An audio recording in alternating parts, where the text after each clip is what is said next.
Why does this matter? What's the bigger issue at stake? I think there were quite a lot of stake actually. One of them is that both Netflix or government have the same policy as the BBC you work for example, because over law is changing.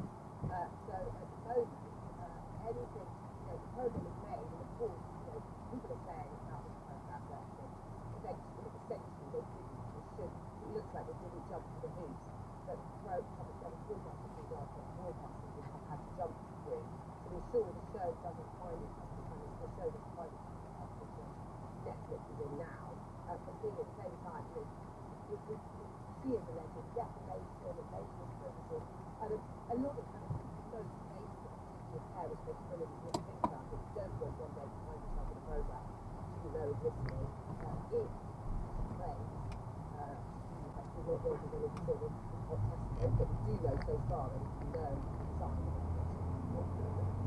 Controversial question. Something was thought that one of the policy commission goals, the main headline of the bill is that Rory McIlroy of Scotland, Robert McIntyre, has been placed after the first round. Both players have 4 shots at the championship, leads the tournament, and 3 after he hit a major record-breaking round of 62. So is he in the best form ever? Probably. Moments of time where you feel like you can throw the ball really well, your team's reading really well, you're chipping really well, but over a prolonged period, it's tough to upkeep, high performance. But yeah, I'd say it's very close to it, if not it. And let's hear from Rory McIlroy. But he wasn't completely pleased with his round.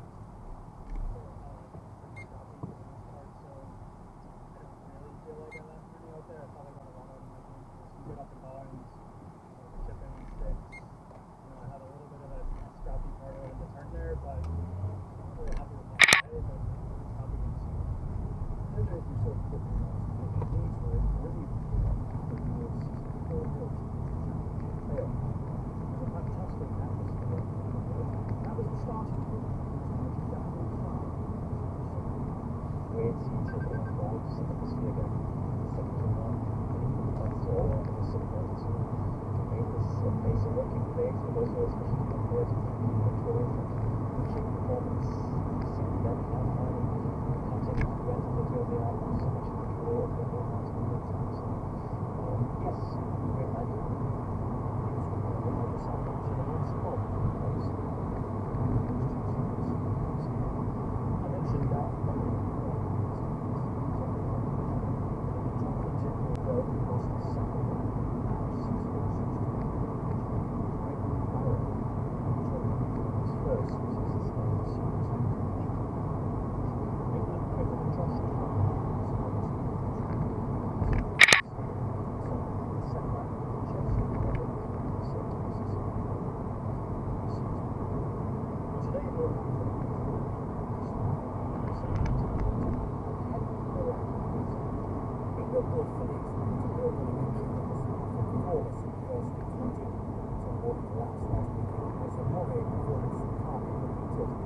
They were able to rebuild from 11 to 4 to a match-winning total to provide more that year, but he really wanted to see his contribution to the Star Names to go to achieve it again. The return of that sort of brought on to a high game of the season, making them stand up against the US side were expected to come to them. There are initially good evidence of the first match of the series as the opponents, in particular, Ireland need to see a more rounded display from their high-rated side. All the racing selection, both for 350, number 5, both 350.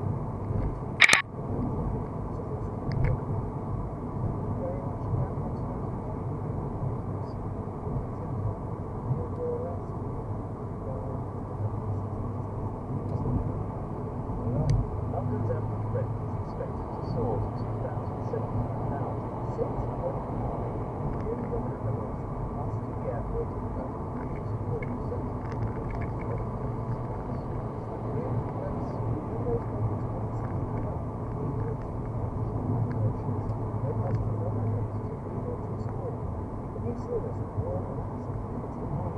starts next Thursday morning at 9. Always worth a listen to that. Wait, weather forecast today to do some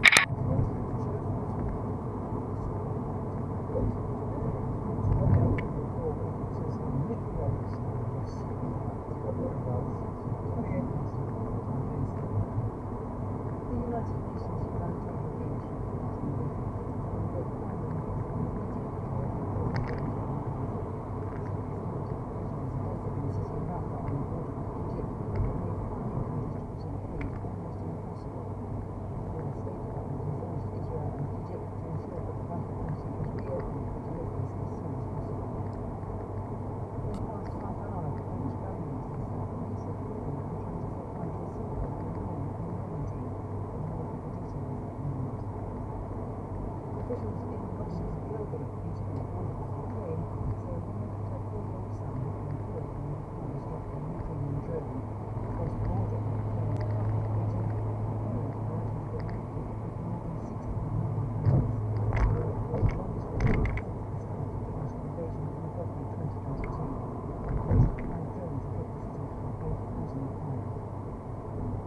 Children's Commissioner for England, Dame Rachel D'Souza, has expressed her shock after a BBC investigation found that thousands of children with complex needs are missing out on support. Research shows councils are failing to deliver care plans within a statutory timeframe of 20 weeks. The Local Government Association has blamed increasing demand for insufficient funding. Education said funding for young people with complex needs have risen by 60% this year. The Health Secretary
Victoria it's very, very different. So I'm not in a position to comment on temps, but I can reassure every Seven Trade that we have a very healthy, very, very strong financial situation. We are typically named as a financial leader by our course. And actually, what I want to talk about today is how we're going to spend that £1 billion cash injection from shareholders on the topics that customers are most energised about. Well, the topic they're most energised about is the fact that in Severn Trent there were over 60,000 sewage spills in the last year, which is an increase of more than a third.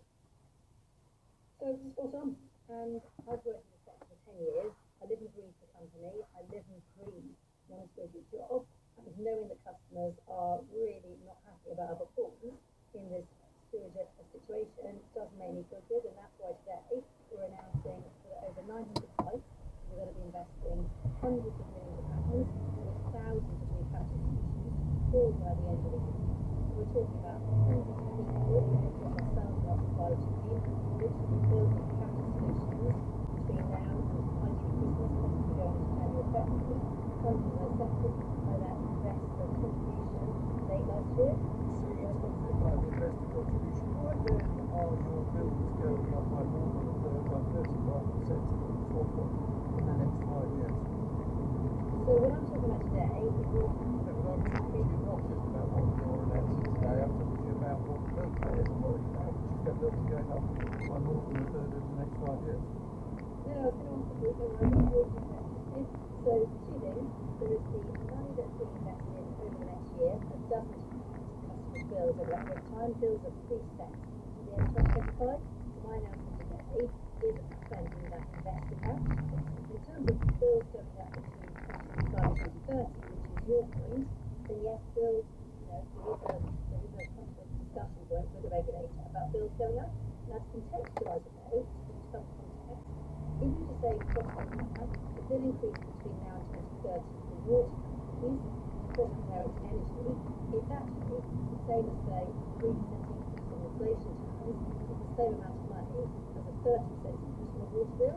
The water bill starts at a low level. And we know we do need investment to really get after all the great things. And we know customers want us to lean into river quality, river health, and that's some of the areas of investment between now and 2030. When you talk of contextualising, bill payers might want to contextualise that, well, Patrick will confirm this, that over the past 4 years you've earned £13 million.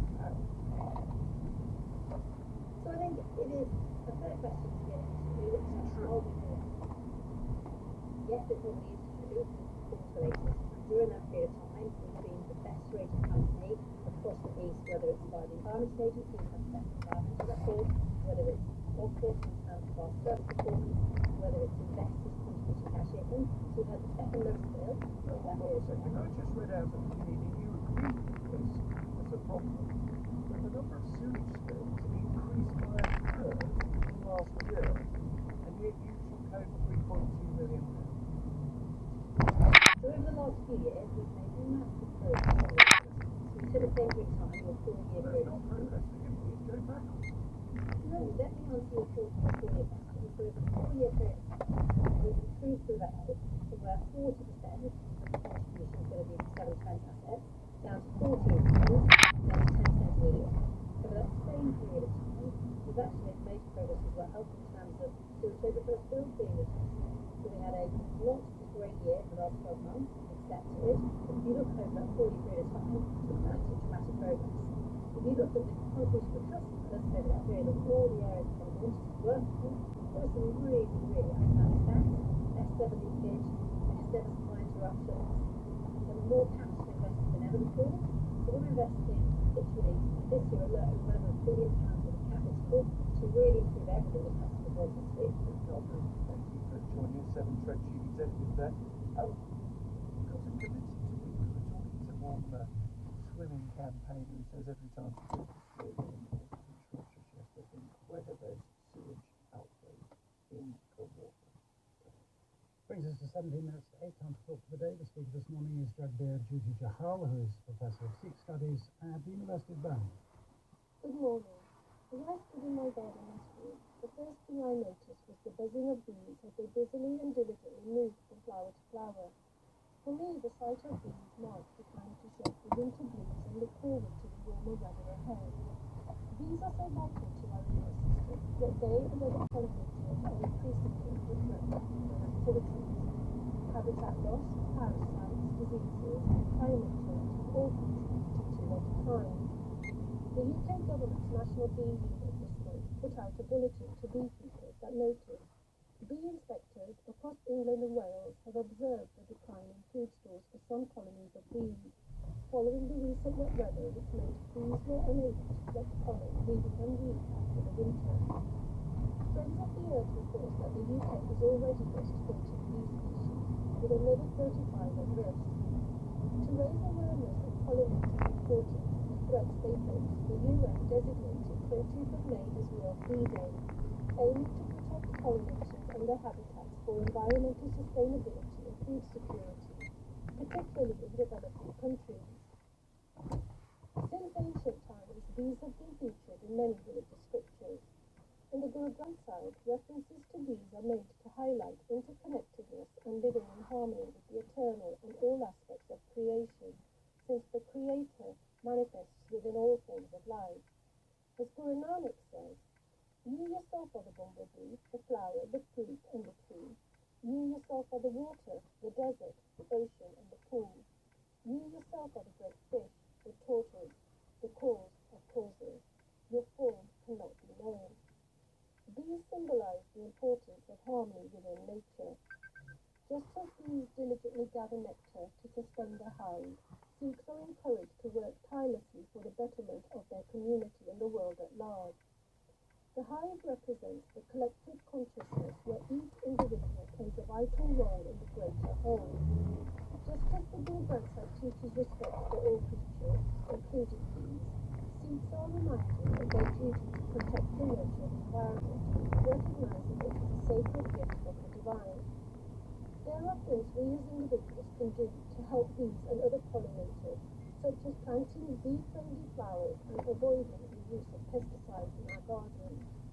It may also need government and farmers to take action, and hopefully together we can work towards restoring and protecting the wild bees, and ultimately improving food security, benefiting both human populations and our fragile ecosystem.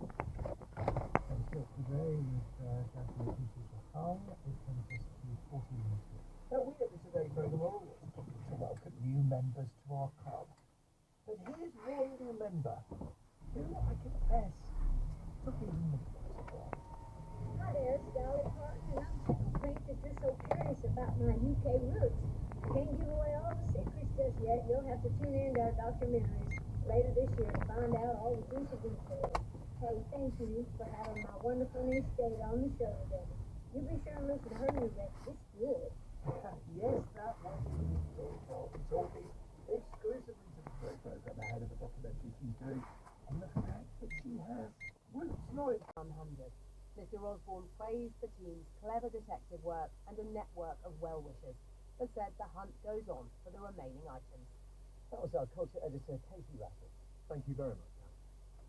It is hard to imagine two more very different worlds. The formality of a courtroom in the Dutch capital, The Hague, wood hammering and disputed lawyers, and the misery of Gaza, a war zone where food and fuel are in desperately short supply. In Gaza this morning there was that rare thing, some good news. US Central Command confirmed that the first aid trucks had rolled ashore via the temporary pier that the US military has spent weeks building, a way of circumventing in part the land crossings that have proved, for various reasons, entirely unequal to the task of supplying more than 2 million Gazans with aid. The Deputy Pentagon Press Secretary, Sabrina Singh, explained the impact of the pier. In the coming days, aid will be offloaded from the ships at a floating roll-on, roll-off distribution facility, ferried to this Trident pier, and then driven to the shore in Gaza, where USAID and the UN will manage the distribution. The purpose of this temporary pier is to deliver critical humanitarian assistance to the Palestinian people. The pier is temporary and not meant to replace land routes into Gaza. This is an internationally backed effort coordinated with the United Nations. The U.S. military is merely providing the logistical support to enable humanitarian aid to flow into Gaza from the sea. Today, we have hundreds of tons of aid ready for delivery and thousands of tons of aid in the pipeline. 2,000 miles away in The Hague, in that wood panelled courtroom, lawyers put the case for Israel as the International Court of Justice considered South Africa's application to get the court to order a halt to Israel's planned offensive in the southern Gaza city of Rafah. South Africa's lawyers described that offensive as a last step in the destruction of Gaza and its people. Gilad Noam from Israel's Justice Ministry told the court that his country was engaged in a difficult conflict, but calling something a genocide didn't make it. South Africa purports to come before you, yet again, as the guardian of humanity. In fact, it has a clear ulterior motive when it asks you to order Israel to stay away from Rafah and to withdraw all its troops from Gaza. It does so in order to obtain military advantage for its ally, Hamas, which it does not wish to see defeated. For one brief moment, the chaos of Gaza intruded in some small way on the court proceedings as a lawyer for Israel began to sum up. The State of Israel requests the court to reject the request for the modification and invitation of provisional measures submitted by the Republic of South Africa.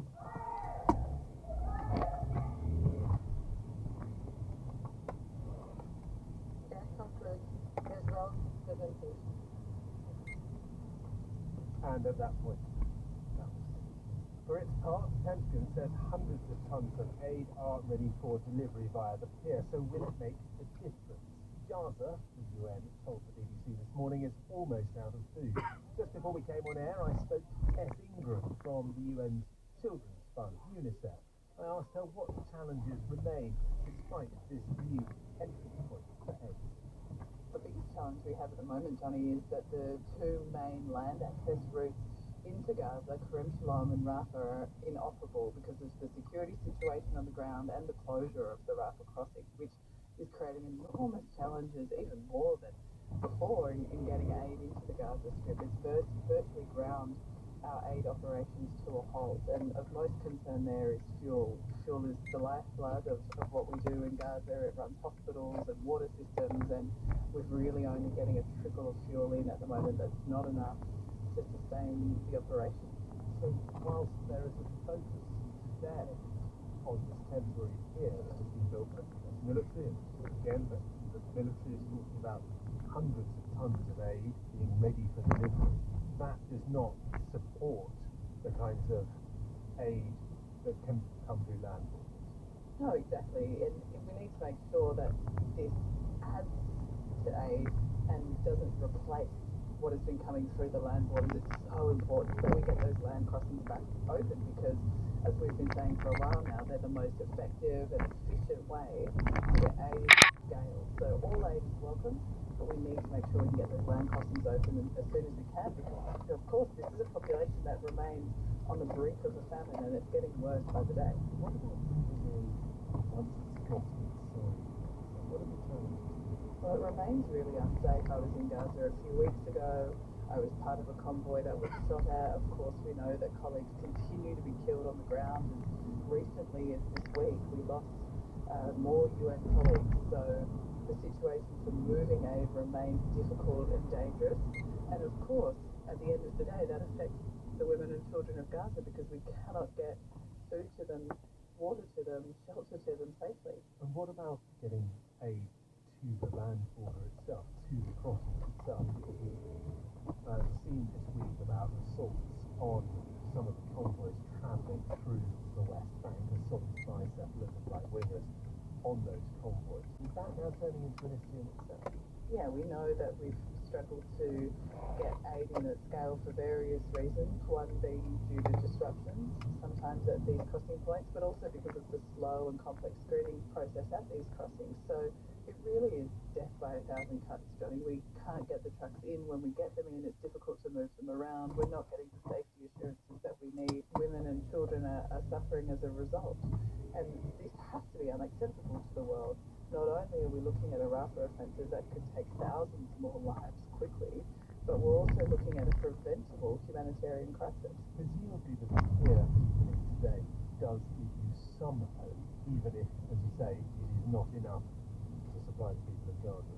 If it works, then yes. But we need to see how it's going to work, whether it will bring what is needed, and whether it's going to suit for aid workers and Gazans alike. Forgive me, why should it not work? Well, this is untested, so we need to, as with everything in Gaza, there have been challenges. There have been challenges from many aspects in terms of getting aid in and moving it to people. So there's a remaining question there. We need to see it operating, and we need to see food and supplies getting to the people of Gaza. Over the past few months, when we have put the point to spokespeople for military or the Israeli government that aid is not flowing in anything like the numbers that is required, they say, oh, it's nothing to do with us. They say that's down to the UN, it's just not supplying enough, or there's a logistical issue there. No, but as far as they're concerned, it's not that problem, that they haven't held up their end. You tell a very different story. Yeah, and look, I can tell you that I was on the ground, I spent time at the crossing, I saw firsthand the challenges that we face, and there are many. And so it's very complicated to explain, but I think one of the best indicators is the hundreds of trucks that were lining up at the crossing waiting to enter. They're there and they're ready to go, but they can't get in because there's an enormous backlog. Once they do get in, we lose visibility of that screening process. We don't know what's going to come out the other end on any given day. We're not always given access to supplies once they're cleared. They're held in a kind of airlocked area, so they may be considered delivered, but we can't get them. So there are all sorts of challenges that make our jobs really difficult. That was Tess Ingram from the United Nations Children's Fund, UNICEF. Well, Sir Mark Lowcock was the UN Under-Secretary General for Humanitarian Affairs and Emergency Coordinator. Before that, he was Permanent Secretary at the Department for International Development here. Good afternoon, Sir Mark. Hello. Hello. Fairly big moment, I suppose. We reopening this here, hundreds of tons of aid ready to go. Well, I think this is not a game changer, really, for the reasons that Tess Ingram from UNICEF just alluded to. There's two points I think it's important to make. The first is about the scale of this new US operation. They're hoping to deliver 500 tons of aid over a period of days. What the population of Gaza needs to be fed is 3,000 tons every single day, week after week, and month after month. So there's a scale problem. The second issue is piling up aid on a pier on its own doesn't achieve anything. What you need is hundreds of trucks and thousands of aid workers who can then distribute it to 2.3 million people. And that requires a safe environment for them to operate in. And as Tess Ingram has just said to you, that environment is just not there right now. Some people see this here as a fuel use. One is that it gets aid, albeit in smaller quantities than clearly required, gets some aid into Gaza. But the other is it's a sort of diplomatic lever, a way of putting pressure on Israel to open up land crossings that have either been closed or have not been sufficiently open to get aid through. Can you see some logic in that? Do you understand the diplomacy in that? It's definitely the case that the US and all Western countries, and the whole of the rest of the world actually, have been desperate for a lot more aid to get in, and they want that for humanitarian moral reasons. It's a humanitarian imperative, and people have been appalled by what's happened. Naturally, the solution is demonstrators because they are just expressing their pro-European voice and their defense of our European freedom. That has brought this and who have taken it with a fairly significant majority through the Georgian Parliament. Do you believe they are directly under the influence of Russia?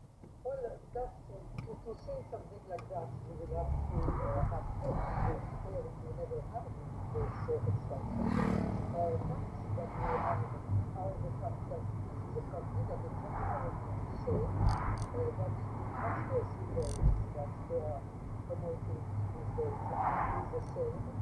That we are all every day being complimented by the friendly spokesman or spokeswoman for journalists, saying that they are holding the right discourse and that they have to be supported. All of that is very concerning and points to the some degree at least of close links with Moscow. But of course, everyone can say what they will do for the country when they are the president of the country. Which I am seriously concerned about is that these authorities, whether it's on their own or with the support of whether it's Moscow, are trying to put artificial obstacles to our path to the European Union at the time when we have been moving forward with the September 7 and have a chance to move even further forward from the West. We need continued support and action, support the population that is fighting for its right to become European, clear criticism of the authorities for when they are having an anti-Western, anti-European discourse and ideology, and promise European to the population that when they say what they have to say in the next elections in October, which is what they will choose between the European future and another path, that they will be recognized as the democracy and that the European Union decisions will follow authority once the population will decide in the election. May I ask you, whilst I have you here, about Mikhail Saakashvili, former Georgian leader, who's now very unwell. His supporters say he has been poisoned. Is there anything you can do for him? He's not unwell. He's back into the politics from his illness very well, and we cannot ask because I've answered the question as many times as I've had the necessity to do so. So that's the end of this story. May I ask you then about your role? You lead a famously divided nation, one where politics is very argumentative and has been for decades, if not centuries. Is part of your job to pull Georgia is a place where arguments are played out quite vigorously in public and As we go, the arguments have been from the beginning, almost all democratic countries. And it's not true that Georgia has been divided for centuries, because if Georgia had been divided, the country would not have survived 26 centuries in front of all the imperial powers that the world has known in such a small country and at this very place. I will tell you, Georgia has survived because it was united on one thing, and that was its identity and its independence. And that's what we do now. And so Georgia will not be divided on that. And it's not divided on its roots. It's showing its preference very strongly for Europe, because Europe is the guarantee for our independence, the only one and the only perspective. So my role is to promote this European platform for the next elections. The road is still long. It's not stupidity. It's still a democratic process that is the European process, and we have a referendum and a referendum elections next October, 26th of October. Let's meet there.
Directions by Alicia Thurston, the editor from Epic Eating. They call 2015 the golden era of relations between China and the UK, which included a state visit by President Xi Jinping. Well, it wasn't without controversy. As Gordon Carrera explains in the latest episode of Shadow War, China and the West. 2015, the year of the goat, regarded as peace-loving, kind and compassionate. It heralds a year of promise and prosperity. It's Chinese New Year, and it can be a truly golden year for Britain and China. Our economic relationship goes from strength to strength. The UK is gearing up for an important state visit. China's president being given the red carpet treatment on a visit to the UK. October 2015, and Chinese leader Xi Jinping is getting the full royal welcome, including a horse-drawn carriage ride with the Queen. There are plenty of Chinese flag wavers, but not everyone is happy. The protesters were penned behind police barriers and deliberately drowned out by cymbals and drums. I think from the point of view of the Chinese government, they don't expect to see any demonstrations, they don't expect to see any protests. Theresa May was Home Secretary at the time. And of course here in the UK we allow demonstrations, we allow protests. These make sure obviously that there isn't danger to anybody as a result of these demonstrations, but that our right of free speech is maintained. This was the height of what became known as the golden era between Britain and China. It's closely associated with then Prime Minister David Cameron and Chancellor George Osborne. They travelled to China with businessmen in tow, as well as receiving China's leader in the UK. It's been fiercely criticised. I think the golden era of Cameron-Osborne leadership was the ultimate demonstration of British naivete.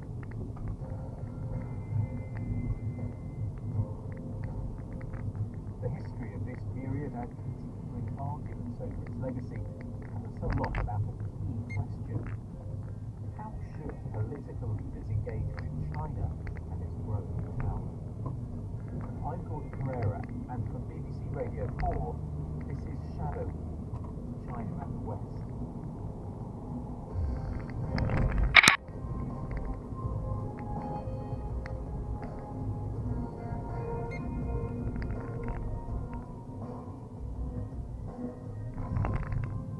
Episode 5, All That Glitters.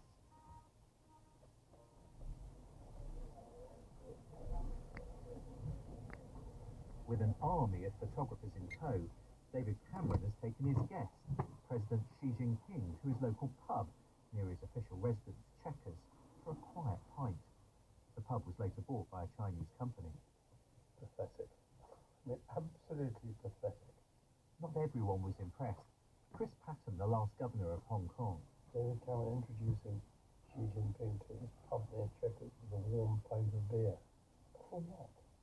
At the same time as they were having a beer together, arrangements were being made with the police to make it difficult for people to protest in the streets of London, or a bit like Paris and Charlottesville. Awful stuff. For Britain going through austerity, the attraction of China was money and the desire to bring in investment. But Chris Patten felt the red carpet involved too many compromises. Because at the same time as the golden period, China was starting to turn the screw in Hong Kong. I recognise that we need to have a relationship with China, we want to do business with them, but the idea that you can only do this on your knees, I find demeaning and ludicrous. In the 1990s, it had been hoped that globalisation and trade would change China, drawing it into the liberal international order. That proved wrong. Especially in recent years, China has created its own model, one in which state-directed economic growth would tighten the grip of the Communist Party at home and extend its influence abroad. So how should Western leaders talk to Chinese leaders? But Deng Xiaoping, I have never before or since met such an overwhelming emanation of self-confident power. One person with unique insight is John Gerson. First posted to Beijing as a diplomat in the 1970s, he became became Margaret Thatcher's advisor on China, accompanying her on multiple visits. He almost never speaks to journalists. Interestingly, he still jots down notes in Chinese characters. The most vivid, memorable discussion in that context was accompanying Maggie Thatcher in the aftermath of the 1989 Chernobyl incident to call on Premier Li Peng, the butcher of Chernobyl. He says Mrs. Thatcher spoke to the Chinese premier like a boarding school matron, telling off a naughty schoolboy. A crowd of Chinese attendants watched him like wolves, on the alert for any sign of weakness in their pack leader, and he, separating himself from them and coming over as we were leaving, and begged her to tell the press something neutral or favourable. But Mrs. Thatcher said nothing to the press about their conversation, during which she told Li Peng he'd never be forgiven for the Tiananmen Square deaths. We can't all talk like Maggie. She could be brutally blunt, but she was according to respect. He says other British leaders have been less direct. They get handed a list of names by officials that we should raise, and there's a gentle, diffident, British, unconvincing representation made, and then the press appear, and we lift them like video. Yet she, Margaret Thatcher, smoked them hip and far, and was then silent in the press. Now, which is more effective? who wins respect? It sounds like you think that Western leaders, British leaders, have not understood how best to be China. Because in the years since, Personal then, the flavour aspects are all sorts of mechanisms for making sure that anything unwelcome is not stated too boldly. That comes across as shiftiness, as hypocrisy or deceit. So one of the things that we don't do and should is say what we mean, and of course mean what we say. and you don't think British leaders have done that in China? Well, I know they haven't. You don't think so? They confess to me that they haven't. But that means that they're not having the impact that they could have. Right. That's true. So what does John Gerson think of the Cameron golden years? Well, I want to quote Chairman Mao. He was on the Trump Chief of State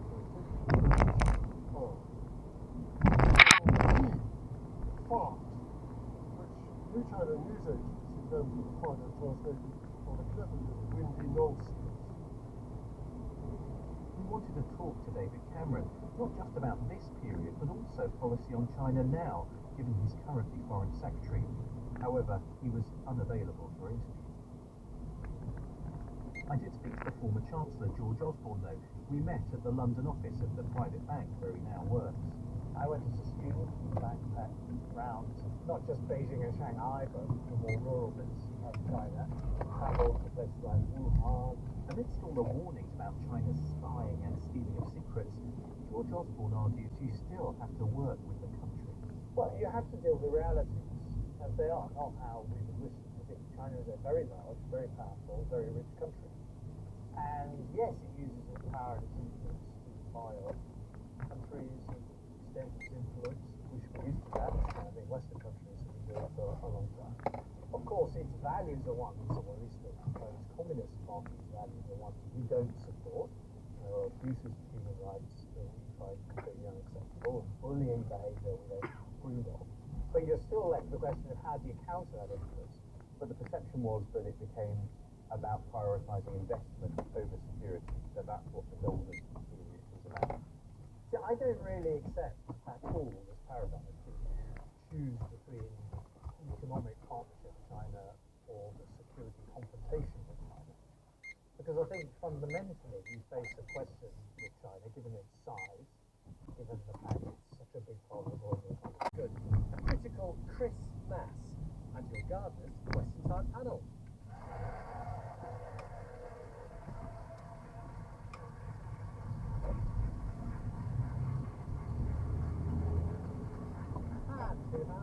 Hello, I'm Sue Berg. I'm from the Horton Studley Gardening Club. Now we have a very tense competition in our village and I need to win. We have to grow a potato in a bucket and there is a weigh-in in the autumn and the person with the most potatoes wins. Now, I don't think there's anybody else listening from Horton Studley who could possibly learn from what the panel are going to say, but I need to win. So how do I maximise the production of potatoes in my bucket, please? You're clearly not at all competitive. Not at all competitive. Okay, thank you, Sue. Well, let's see what we can do for you, Kristen.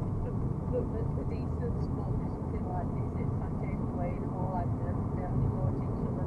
The real key to success with potato, eating a container, is planting them basically about a third of the depth of the container and start off around them. And then as these stems grow, keep filling up and keep them well cut and hot. Don't allow it to get dry right before setting up. So make sure that you stick that made out your finger right down, make sure that it's down where the keeping is magnet in front of it, not where you stick it in the surface. So plenty of moisture and just keep it close. Thank you. We've got a problem then. It's already grown about the level of the bucket. Now you haven't got a problem now. What I suggest you do is start again. And if you want that to start again, so good. Thank you. Well, as you were going to start again, I was really rather keen to Yes. tap my foot in because you could select that think about those and go indoors and give it plenty of heat, plenty of warmth. And then you will be ready. Yeah, I don't think the rules are like that. I'm afraid potatoes are issues.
That's very helpful. I'll let you know the outcome. Thank you so much. Thank you. Good work. Let's take a look. How then? What can I plant now that is fast growing and not enough that will replace our more equal voltage? There's rows of recognition there from around the audience here. Lots of this very good has become a big problem, hasn't it? Yes, it has. I was actually examining some just recently, looked at the farm with a ton of garden, and you can see just how devastating it can be. Could you tell us a little bit more about the aspect of the site? It's south-facing, not wet, quite a drain location.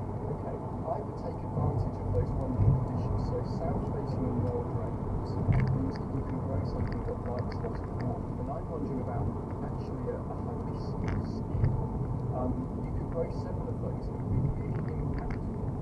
It's very different to what you've got at the moment, but there's one called Hibiscus Sinus-Iriacus, which has these sort of magenta colour flower, I think I'll describe it, and it's quite exotic looking, and I think it would really give you some impact, because I think you've got such a wonderful spot there, Alan, that it would be a shame to grow something very pedestrian there. So that would be my suggestion. Go for something exotic and make the most of that great spot you have. Chris Beatrice? Well, as a direct replacement for something like box, people have tried all sorts of things, and one of the things that you'll very often get offered is Ilex crenata. You know, that's fine in some circumstances, overly successful. It does prefer a slightly acidic soil, and it does prefer well-drained but constantly moist. And that's not necessarily the situation that most of us have when we're looking for a replacement for bogs. I would say Myrtus would be the thing to grow a myrtle. Myrtus apiculata is a really good form, and takes very heavy clipping, reasonably quick growing. You'll get up to a significant size if you allow it, but will also stay at around about sort of 45, 50, 60 centimetres, you know, sort of traditional Buxus height. And I've had great success with that in the garden. And to give you some idea, our coolest temperature where I am in the Cotswolds, -15 on a very heavy clay soil, wind swept from every direction, and contrary to just about every encyclopedia, that plant does really well.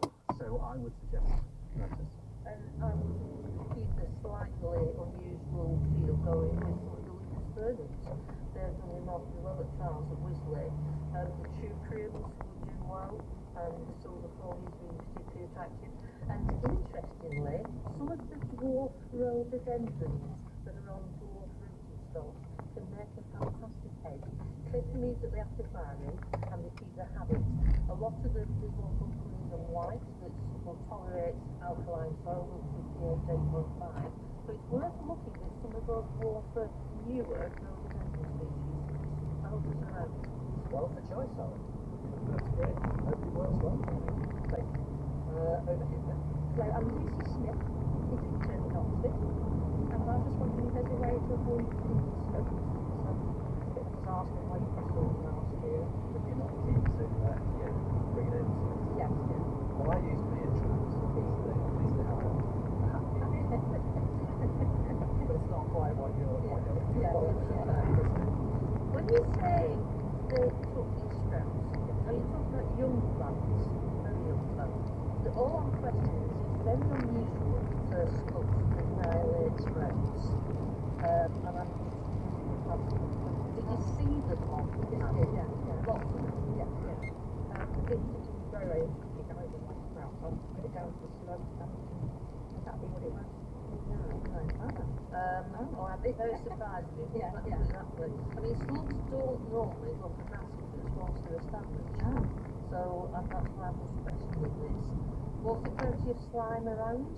Were there slime trails on the soil? Yeah. Okay, well let's go with slugs if that's what. But I mean, I'm rather surprised. I mean, the other way is to put something down that's going to attract them rather than the sprouts. So I would be putting things like carrot peelings and stuff like that as an alternative.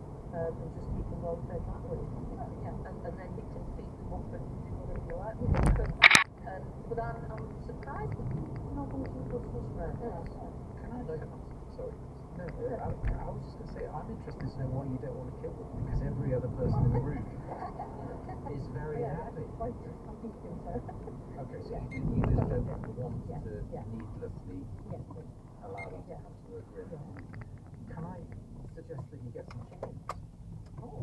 Because we have some chickens at home, and they were given a rather Field?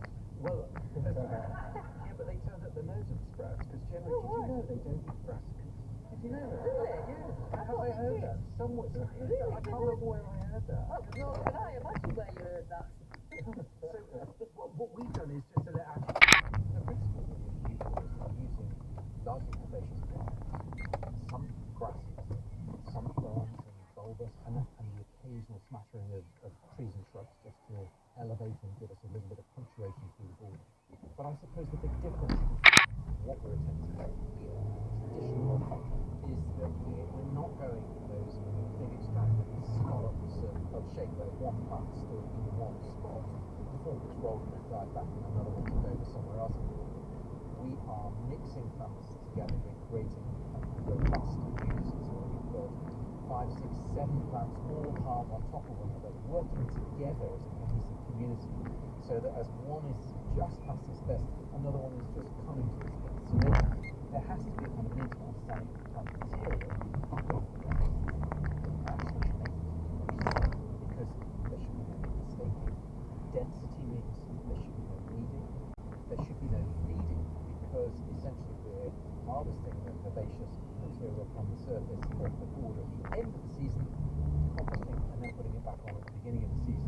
And that's all the nutrition the plants need. So what we're trying to do is, in a way, use horticultural technology to engineer out all of those complexities which have traditionally been a real challenge to a long herbaceous border, especially one which is how long? It's 120 meters long. I think we end up with something like 800 square meters of planting space underneath this border, and it's in itself larger than anybody's back garden, and that's just the border down to the side of the garden. So it really is a lot. And it's by no means easy, because although we're on the south-facing side of the Warren St John's Greenways, we've got overhanging trees. So we've got canopy tree, we've got shadow, some plants that have bright and sunshine, some in deep shade. We've also got reaping grass as well from the neighbouring trees. We've got soil which traditionally dries out as soon as the sun hits it. I mean, even after all the rain we've been having the last few weeks and months, it's starting to overstay. There's just an extraordinary range of horticultural challenges in order to get to that point where we can all sit back on Wednesday Sunday and drink a glass of Pips and say, that's special. Yeah, absolutely. And I think as well, I particularly love the things you've been saying about sort of the use of the border and drawing people into it. I think one of our key considerations was about that accessibility, as well as the fact that people might actually not just be sitting on the lawns looking at the border, but they might be sitting almost within the border, looking at things and really being immersed in and close to plants. And I think getting people to do that I don't know. also changes the way they feel about plants and the way they feel about gardens. So I think that's another need to ask Mummy. possible outcome of this redesign. Trinity College head gardener Kate Birkenwood with our own Chris Beardshaw, touring the herbaceous border on Trinity's North Lawn, recently redesigned by Chris. You're listening to Gardener's Question Time on Radio 4 and BBC Sound with me, Peter Gibbs. Joining Chris Bearshaw in the panel today are Christine Wharton and Dr. Chris Thorogood, with an audience of key gardeners inside the De Jager Auditorium at Trinity College, Oxford. Hello, audience.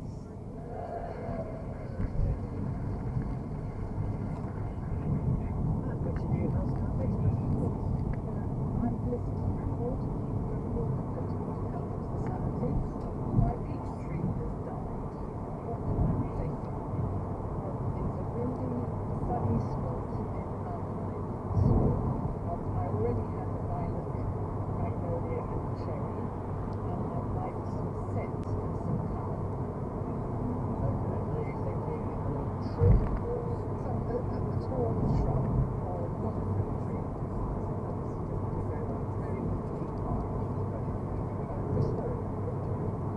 I've just come back from Sicily and I saw the most wonderful part of where we were. Occasionally some birds, it's called Cetices inensis, and it's a metaphor. So if you keep growing to like What?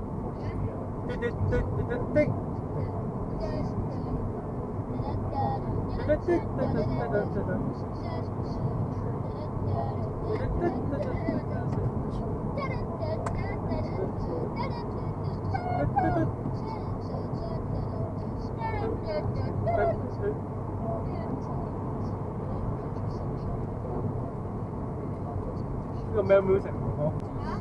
What music was it? What music was it?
otherwise, you'll be able to see the flowers, at the first floor, or possibly second floor window, once it starts to grow. But Crataegus trinifolia would also be very good. Tough-as-old boots, nice foliage, glossy green foliage when it comes out, good flowers when you're fruiting.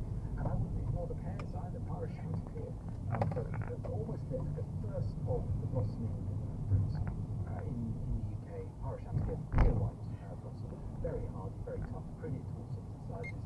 That's a real beauty as well. Did you say it's just the one plant you wanted? You're going to have to make a bit more space to get those. Thank you very much. Lots of plant suggestions on today's programme, but you will find them all listed on the Garden Special pages of the Radio 4 website. Just look for the listing for this edition. Let's take another question. Hello, I'm Chris Waite from Abingdon Horticulture Club and the Flower Club in Abingdon.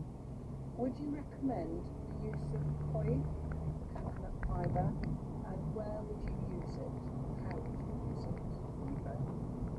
Christy, this is a substance that you tend to find in some of the peat-free composts now. Would you use it as just on its own, or have uses? I have tried it.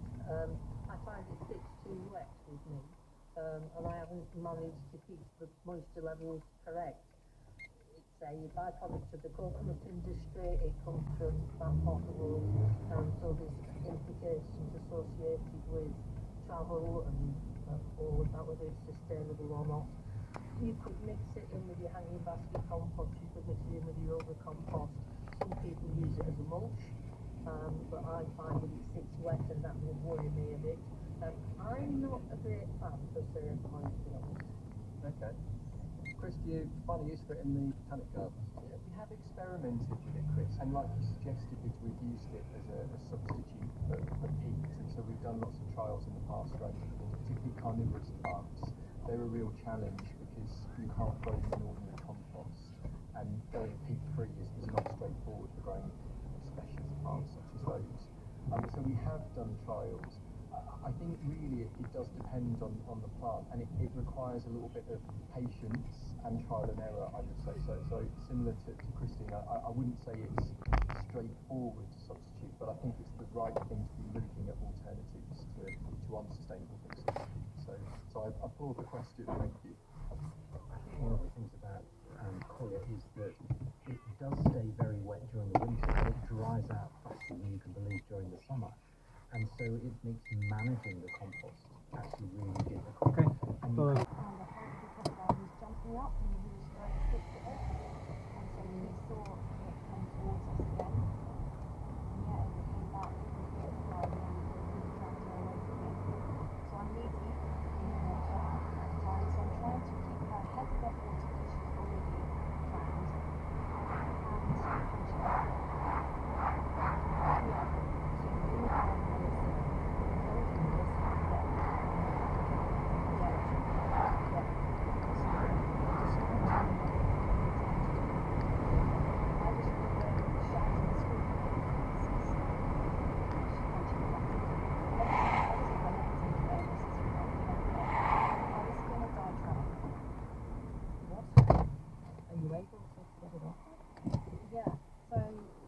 Eventually go away, it's swum away. I have no idea why. I must have put up a good fight. That's all I can say.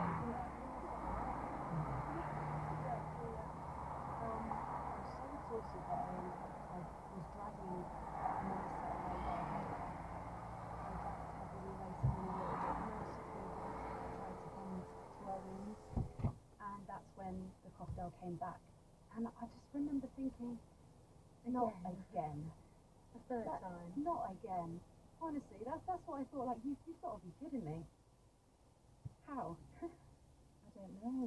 Yeah. What's going through your mind apart from that? Did you think this is it? This is us gone now?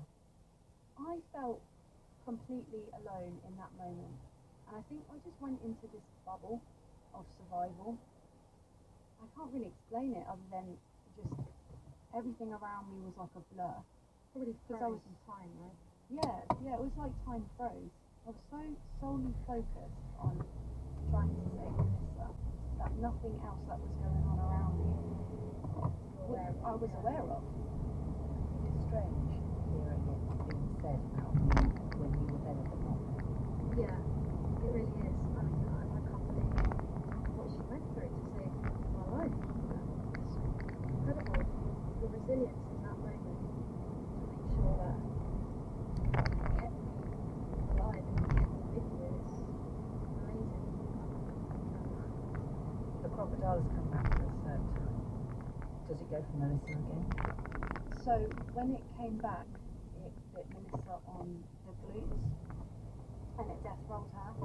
And when it was doing that, honestly, that was really, really frightening because I didn't see how I could pry her out of its jaws. The tactic they use to dismember their prey. So I'm so surprised I've still actually got my leg with me. So I just punched it off her, and I think that caused enough of a distraction for it to think, hold on, what's going on here? And it bit me on the wrist. But I don't remember feeling any pain because there was so much adrenaline running through my body, and eventually it let go. It let go. You've still got an unconscious sister that you're holding. Are you able to get to safety from there? So one of the other brothers who ran to get help, he actually arrived on another boat. So he jumped out immediately and he helped me carry her into that boat. And you'd sustained an injury as well? Yeah, I have at this point, yeah. I just remember when we were in the boat, Melissa was coughing up blood and bile and her chest was rattling, yeah. wasn't it? You could hear the rattle. And someone said, it's fine, it's going to be fine, she's just got shot. And I remember at that point being so angry because it kind of invalidated my fight and my struggle because they didn't see what I went through, and so they didn't know how bad it was and how bad her injuries actually were. I could see that she didn't have any massive gaping wounds on her body, they were more like puncture wounds, so it wasn't like she was bleeding out. I was most concerned about what was going on internally. When you say internally, you mean the possible internal injuries that you couldn't see. I'm also thinking what's going on in her head and how did you kind of communicate with one another? I was actually very deluded because my brain had been starved of oxygen from her head being drowned. And I didn't know whether what I was experiencing was actually real or not. And so I found I was fighting Georgia to connect myself to real life, like this is actually happening. You were biting her? Yes, on her shoulder. And it's quite funny, I actually said ow and I stopped myself because I was like, Georgia, she's in a much worse state. So I was like, alright, okay, continue. You're trying to connect yourself with what's going on in the world, isn't you? You said, this is a dream, I need to wake up, so I need to connect with Georgia to understand whether it's a dream or not. Exactly, yeah. And then I realised, this is actually happening. I've been attacked by a crocodile and I am dying. In that moment, I knew that it was going to be a long and hard fight for survival myself. Because I could feel my body shutting down on me. And Georgia helped a lot in that moment as well, because she started singing to me. She started to stand by me when you came. I love that song. I just love that song. I think the lyrics just were so fitting. I won't be afraid as long as you stand by me. And I was afraid of losing her. It was so deathly quiet on the boat. I just wanted to give her something to focus on.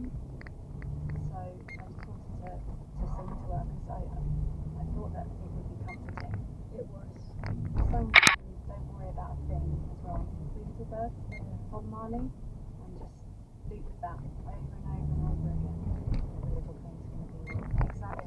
Exactly, that's what I was singing. I had to try and be as positive as I could in that moment, but I wasn't sure whether she was going to make that boat ride, if I'm honest with you. What do you think? There were moments where I honestly didn't think I would make it because I was in so much pain. I remember hugging Georgia and saying, Georgia, I'm dying. And that really did frighten me. But then again, the pain was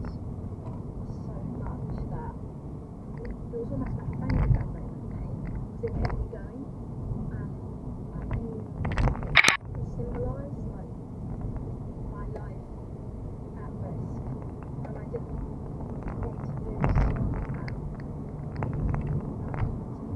sister. So it kept me going.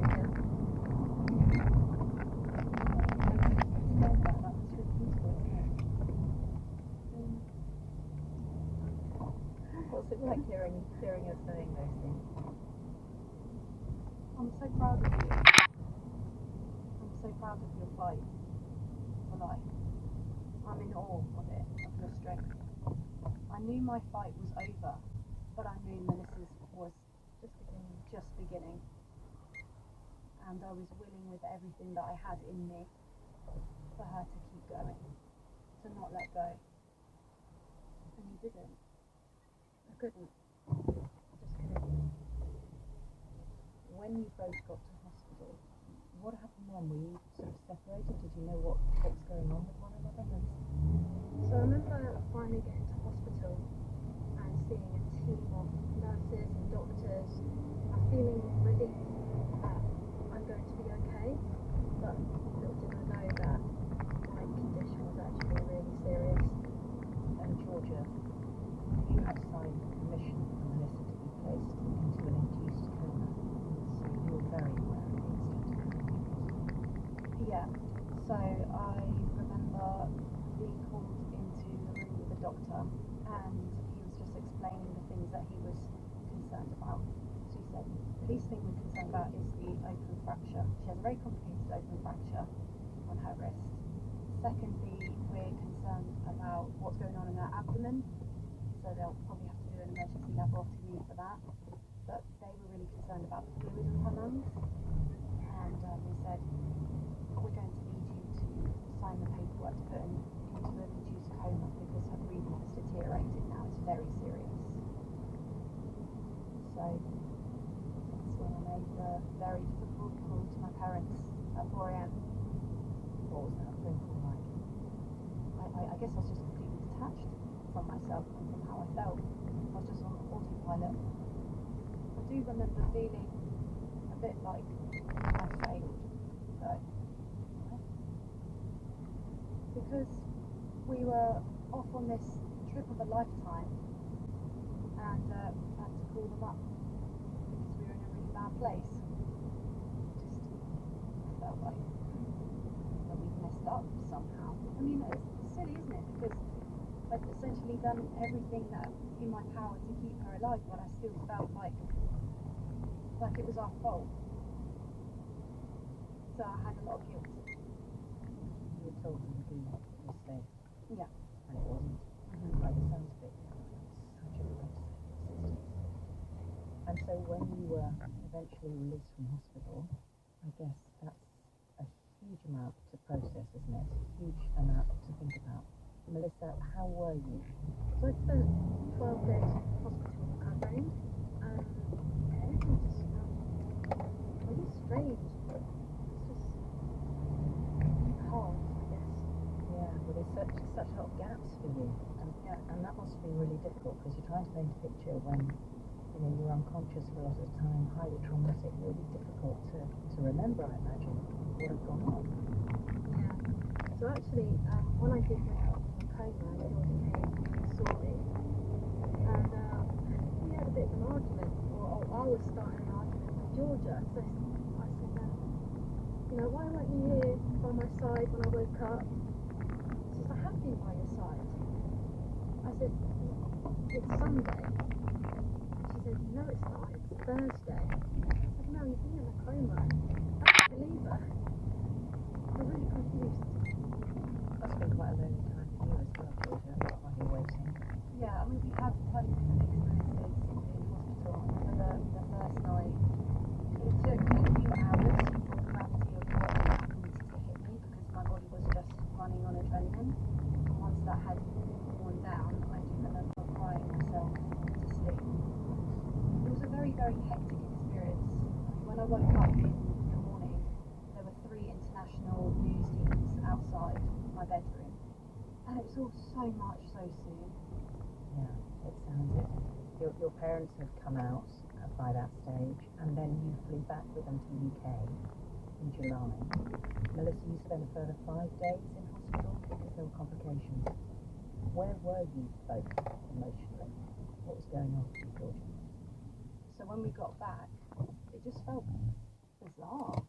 I remember feeling quite angry, actually, that our trip had come to an end and very sad. I just felt frustrated and angry, and I just wanted to shut off. Did you shut off? I did. I just remember feeling like a zombie throughout everything. Zoning out? Oh yeah. Disassociation, and very, very disconnected. And a natural reaction to trauma, but terrifying if you're in it. I mean, the way the brain sort of copes with something unimaginable sometimes is to shut off. But when you're being asked to re-engage with the world, that's hard, isn't it? Oh yeah. I mean, that's always been, I think, my coping mechanism to continue as normal. But at the same time, there's nothing normal about what happens. There was reminders everywhere. I wonder, Melissa, did you experience that as well? I did, yeah. So I felt very disassociated from life. I mean, the fact that I didn't lose a limb made it almost difficult because you can't see my scars covered up. And so you wouldn't know I'd been attacked by a crocodile. So I disassociated, and that made it quite difficult to connect to family and friends. Thankfully, George and I are so connected to each other though that we just have to be each other's company. We don't have to say anything to know how each other's feeling. So the pressure wasn't there for each other, but definitely from people on the outside, we felt disconnected. You received a bravery award, Georgia. What was that like? Yeah, it's a weird one because, I mean, I know I should feel like a hero, because if you look at the definition of a superhero, that's kind of what a superhero would do. Fighting off a crocodile butterflies, really. Yeah, but sometimes I just felt weakened by the struggle that I'd been through, what I was going through mentally. So, on one hand, I did feel sometimes like so brave, so strong, like a hero. And on the other hand, I felt weak because I would find the smallest things a challenge, and I would almost like gaslight myself, like, well, you should be able to cope with this stuff because you fought off a crocodile. Like, why aren't you stronger? You've gone through harder things. So it was two conflicting mindsets sometimes.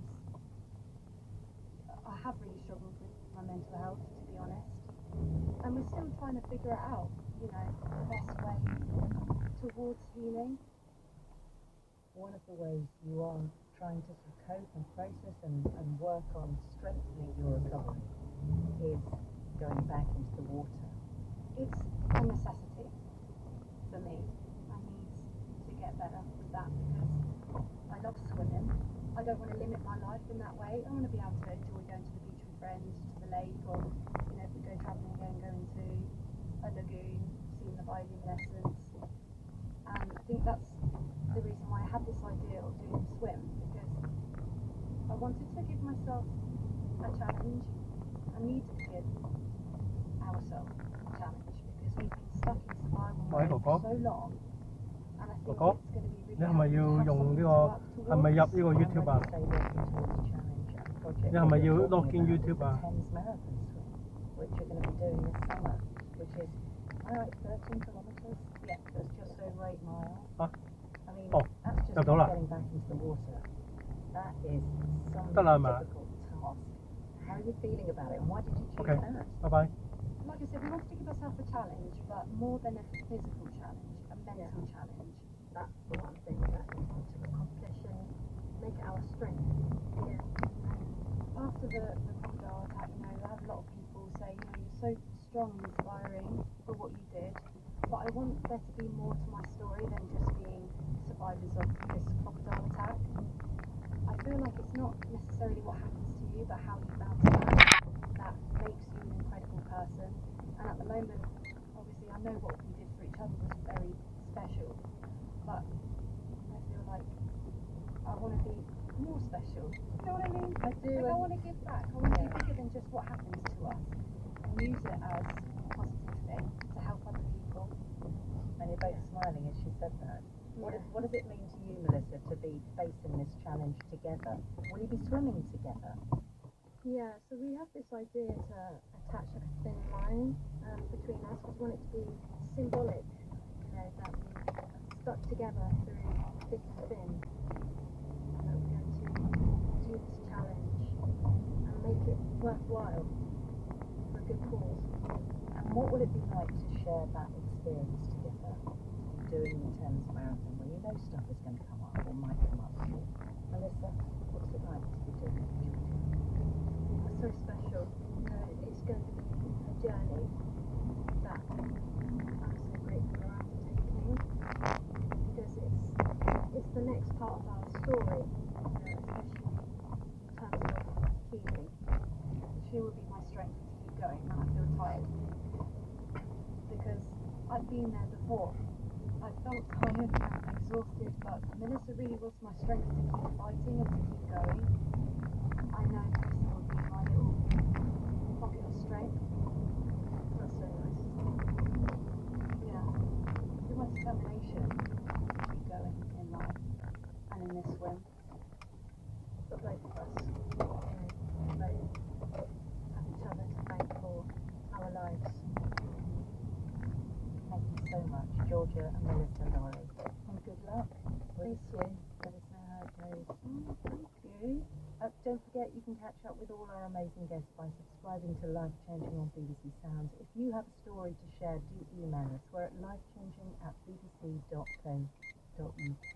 But until the next time, goodbye. Period for the people that still live there. This is Ukraine's second largest city, home with 1.5 million people. You can see helicopter gunships going down the roads north of the ring roads, attacking Russian positions. Russia says that it so far captured 12 villages in the Kharkiv region. Have you been up to that area?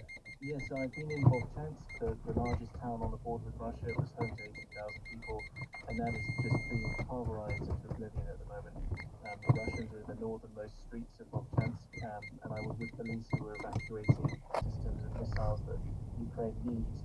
President Putin, visiting China, of course, at the moment, said today that Moscow had no plans to take Kharkiv. Do you feel they could if they wanted to? I think it would be very difficult for them to take Kharkiv. They just don't have enough men at the moment to take a city this size. It's 50,000 infantry on the border. It's not going to be enough to take Kharkiv. It could be enough to get close enough, because it's a very short distance they need to make in order to push the Ukrainians back and start shelling the city. And I think that's been part of Putin's plan, since he wasn't able to seize the big cities that he wanted and cause Ukraine to fall in the day. Sorry, there's a lot of ambulances coming in.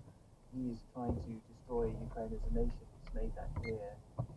And if he can attack the second largest city and destroy its economy, destroy it as a cultural hub, that will play into his longer term strategy.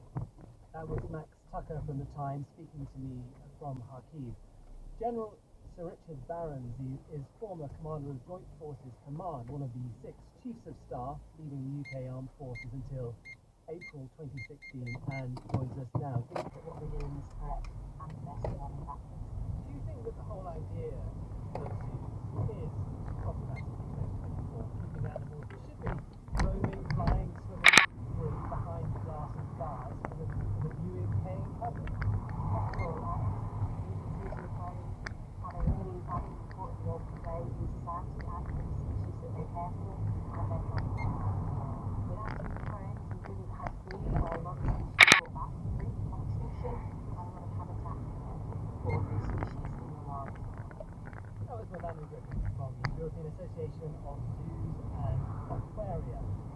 Now, you may have noticed that the cost of drizzling a salad has soared over the last year. Olive oil has seen the biggest price rise of any food or drink. It's gone up 39% from just under £6 from what was offered last year to over £8 today. While the rate of price increases has slowed over the last 12 months, for lots of staples like butter, meat, milk and eggs, olive oil is still leading the charge with increasing price rises. possibly because one of them sniffed it to find out why and to work out what he could do about it. Just picked up this $500 million average price at the moment, which is £8.04 for a bottle this size. Way more expensive than wine. No wonder they call it liquid gold. And I'm not the only shopper here, so feeling utterly fleeced. Weekly stocks changing to otherwise empty products. Not the real stop on. Yeah, I should buy the spray instead. I do prefer using olive oil than plastic to come to the roof. I'll only put it in if it's not profit. I like the olive oil, but it's too expensive anymore. So why has olive oil gone up so much? Well, olio sangue, holy oil in Italy. Yeah, I mean it's part of their DNA. Claire Napton and her husband Andy own a small olive farm in Puglia in southern Italy, and they sell the oil here in the UK. They've got 200 trees, gentle rolling hills. Sounds idyllic, doesn't it? But the last 2 years as an olive farmer have been anything but happy.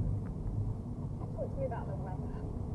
What's going on right the way across the market? We're not just talking about Italy here. Spain is the main producer of olive oil in Europe, and they've had significant drought, which has affected their productivity. In Greece, they had wildfires that would have destroyed groves. So again, there's less olive oil, less product. In Italy, we've got this bacterial infection, Xylella, which has wiped out huge numbers of olive groves in the south. And what is it? What does it look like? It starts off with some branches going silvery in the middle of the tree, and you hope that it just is some branches that have died.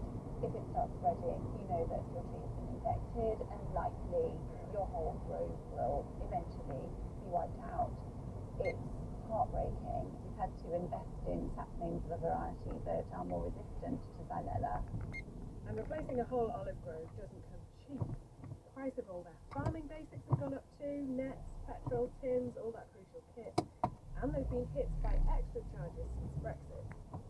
In order to avoid the import tax, we have to ship small amounts. When I first started shipping the olives over for under 100 kilos of olive oil, it would cost €100.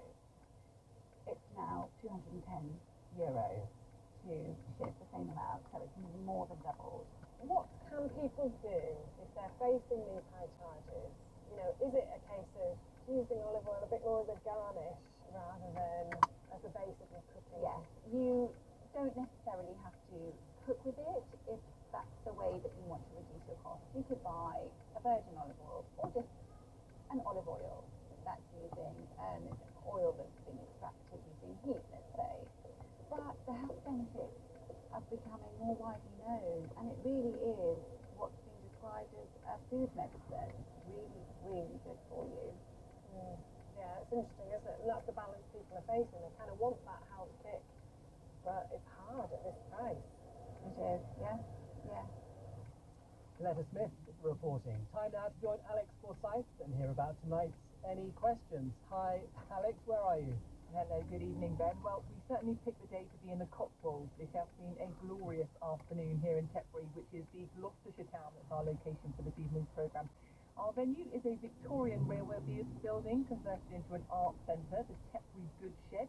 And joining me here a little later will be the Children's Minister David Johnson, Labour's Shadow Health Minister Karen Smith, the Director of Green New Deal Rising, Fatima Ibrahim, and the political commentator Tim Montgomery.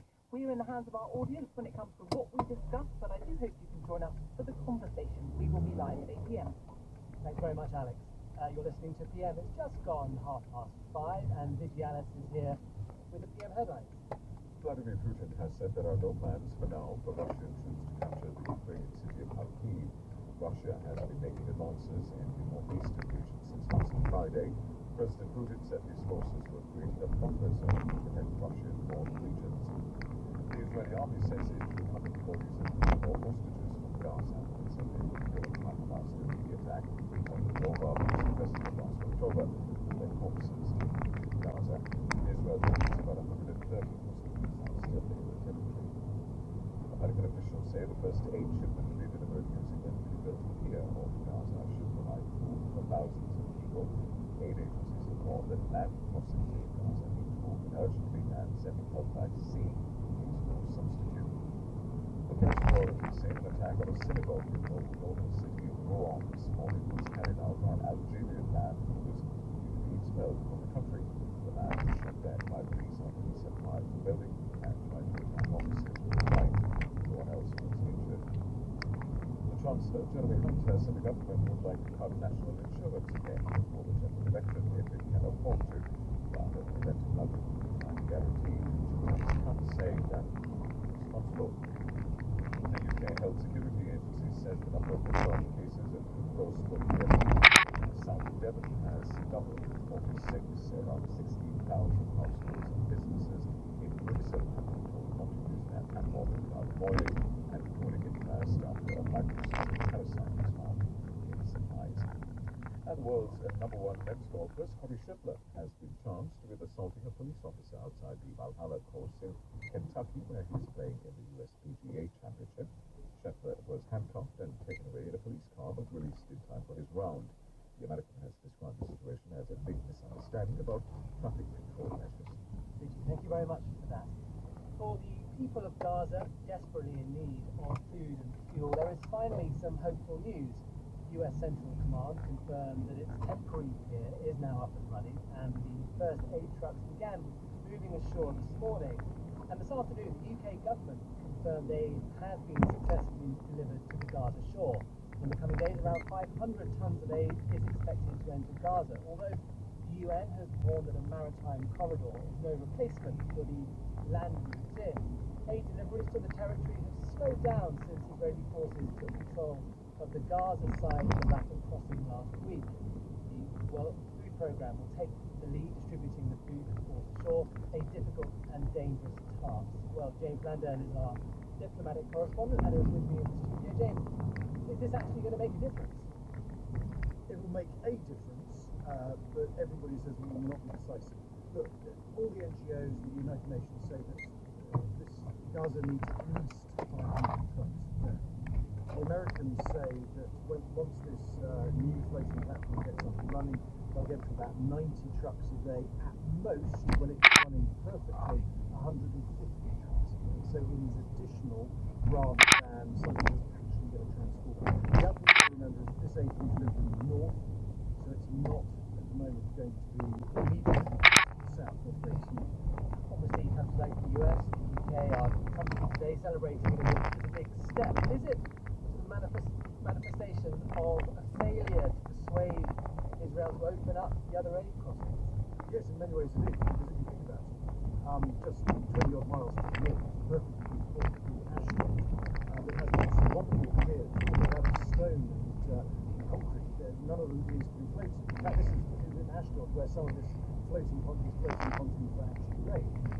So to that extent, it is a physical manifestation of the failure to get aid to the other ports, but it is also a political way of the West putting pressure on Israel, saying, look, we're doing our bit, you need to do your bit to open up the routes in the north and the south, which there has been a difference in recent months. On average in April there were around 180 trucks or so getting in, which is not enough, but it was an increase. But essentially this is, as you say, a symbol of the failure to get aid to what it means that the West has to try through this route. And there's been an update from Israel's chief military spokesman on the bodies of 3 hostages, on the food and the medicine going in now.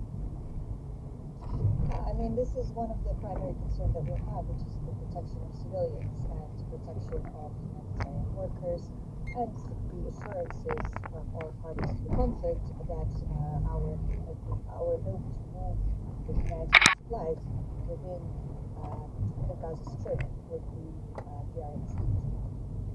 And as you know, we have had massive challenges with security, and our access to all these continues to be very, very restricted. You're in Rafah. Can you just tell us what the situation is there?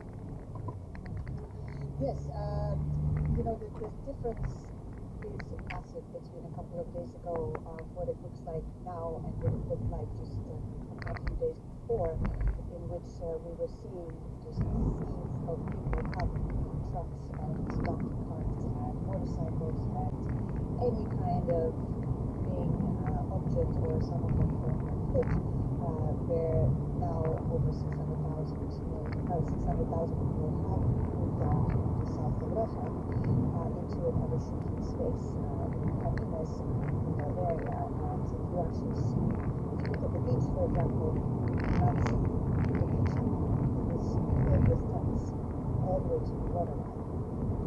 Well, good to everyone. Thank you very much indeed for joining us for the United Nations. James, Nadia, still here. James, just on the talks that are happening between Hamas and Israel, are they stalled? Is anyone negotiating with anybody at the moment?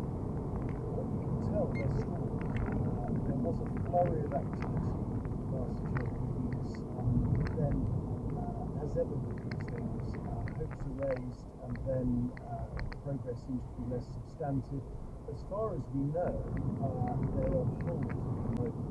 I think the initial focus was just to see if a deal could be done before any military operation went to Rafah. That does not seem to be free, so I think the practical now is just to see what exactly the idea to do with Rafah. That will shape the next phase of the negotiations. James Landell, thanks very much indeed. It's coming up to your 4:46, and Vigi's here with a last look at the PM headlines. Israel says its forces have recovered the bodies of 3 hostages from the Gaza Strip. Officials say they were killed by Hamas at the Nova Music Festival on the 7th of October. The mayor of Rouen in northern France says the city is in shock after an attack on a synagogue this morning. A man armed with a knife and an iron bar was shot dead by police outside the building. And the Dutch football coach Arne Slot has confirmed he will replace Jurgen Klopp as the manager of Liverpool. Klopp won every trophy available to him in his 5 years in charge at Anfield. Thank you, Vigi. The general election could still be several months away, but the phony war has started. This week we've seen campaign speeches by Rishi Sunak and Sir Keir Starmer. There have been promises and pledges, attacks and rebuttals. This morning, the Chancellor, Jeremy Hunt, joined in this early jousting, appearing at a Tory party event to claim taxes would rise under a Labour government on tax, jobs and welfare reform. There isn't just clear blue water between the parties, there is deep blue water. An ocean of deep blue water. That is the difference between more jobs or fewer jobs, more people on welfare or fewer, tax cuts or tax rises, more growth or less growth. In short, a prosperous future or a poorer one. Of course, what makes this tricky territory for Mr Hunt is that this has been a parliament of record tax rises, and they're still getting higher. The Chancellor hinted he might try and cut national insurance again before the election, but speaking in local radio interviews with the Shadow Chancellor Rachel Reeves, claimed Mr Hunt's plan to eventually polish NI together would create a black hole beneath its finances. It's a bit rich for Jeremy Hunt to say that. Taxes under the Tories now are at a 70-year high, and under their plans they're due to go up in each of the next 5 years, taking the tax burden for the average family in Essex and elsewhere up by £870. So it's under the Tories that taxes are going up. We're here to cut through the claims, as he will do many times from now until polling day. It's Paul Johnson, Director of the Institute for Fiscal Studies, dealing with Jeremy Hunt is trying to explain why taxes have shot up in recent years, besides the cost of the pandemic, the fallout from the war in Ukraine. Is that the whole story? It's certainly part of the story, but a lot of what's happening is that we are spending actually a record amount now on just paying debt interest, and of course that debt rose a lot through that period.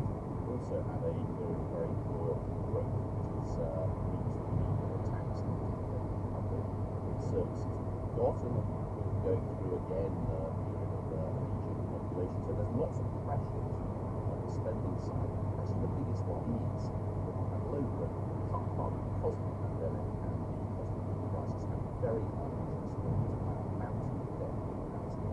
And when we talk about the tax burden rising to a 70-year high, what taxes are we talking about? And where does the UK sit compared to comparable countries in terms of the cash national government raises and then spends.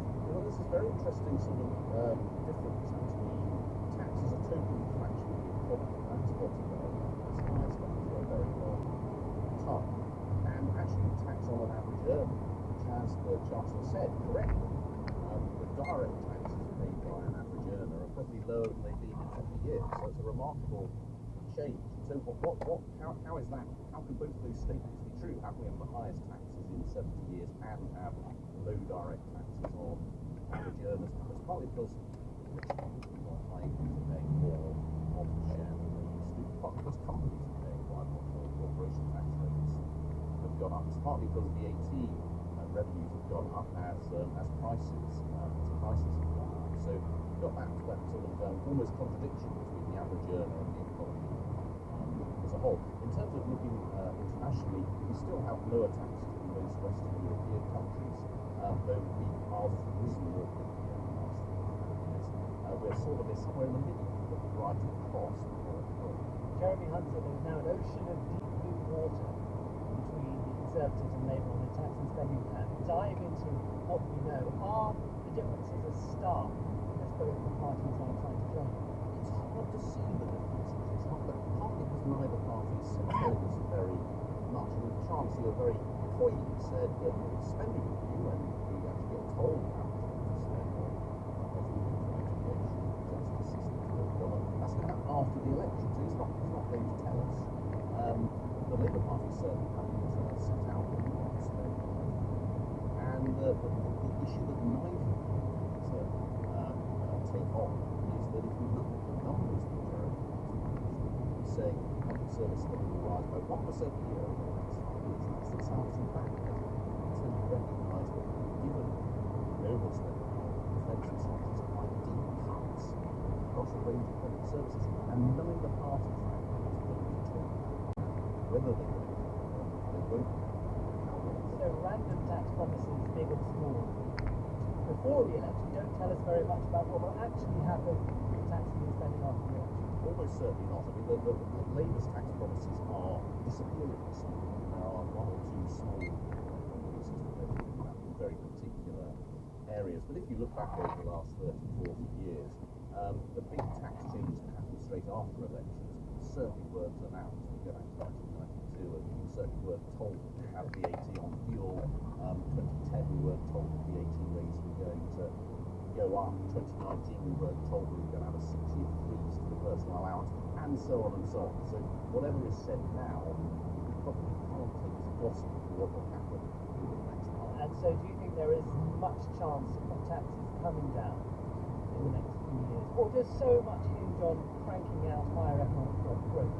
Both parties say they can do that. I'd be very surprised if the overall level of taxes comes down.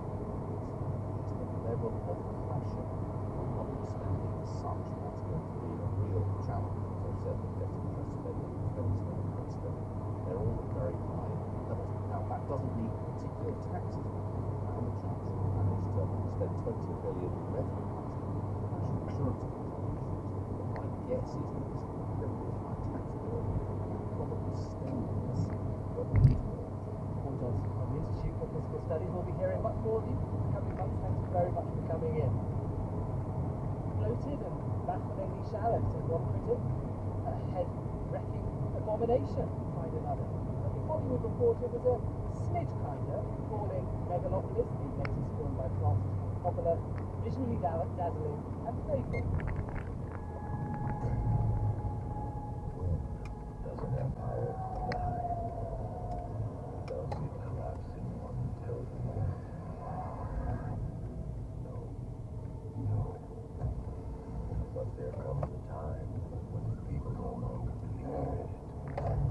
Don't let it now. Destroyed forever. Ladies, gentlemen, and children of all. That's a snippet of Megalopolis, which premiered at the Cannes Film Festival last night, and despite a 7-minute standing ovation, the reviews that followed have largely been savage. But how do film reviewers decide if what they're watching is a triumph or a turkey? And should cinemagoers care what the professionals think? Hannah Strong is digital editor for Little The White Lies. Jason Solomons is a film producer and film critic. They're both at the Film Critics Festival in Cannes, and between screenings they ducked into the side street to tell me what they made of the film. It's a big deal because it's a film from Francis Ford Coppola, one of the great artists, one of the great filmmakers of the time. Godfather, Conversation. Coppola is now a double Palme d'Or winner. Bringing his film to Cannes, a film that perhaps no one would ever make, no one would ever get to see, and it's here and it's showing. So that's why it's a big deal. Filmmakers, film goers, film fans. It's a huge deal. Films are one of the great festivals. Like premiering, its world premiere, and But you thought it was rubbish. I think it was really disappointing. I thought it was absolutely here and completely rubbish. It's hard to have it even now. For an 85-year-old filmmaker, I didn't know what was going on. I didn't know what he was trying to say with it. I thought every actor seemed to be a different sheet, a different style.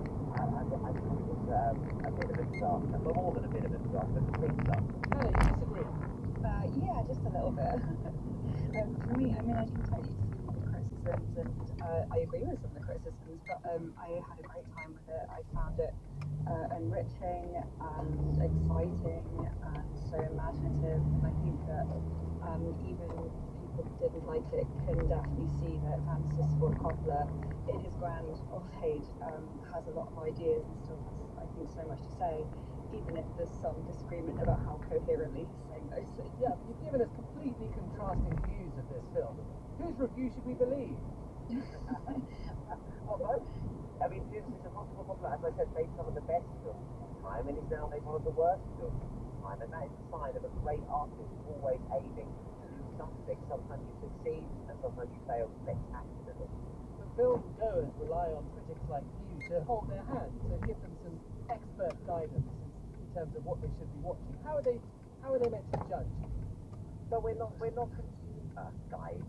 We are artistic responses to artistic work. So we tell you how we feel and how a work has made us feel. Then you can make up your own mind whether you want to go and see it. I'm not saying that it's a reliable appliance in your kitchen, or it will give you 100 miles an hour and something to the gallon. I'm telling you what a work of art does. I'm either it succeeds or it doesn't. But please go and make up your own mind. I'm really not a consumer guide. Are there films that you thought were dreadful but audiences loved?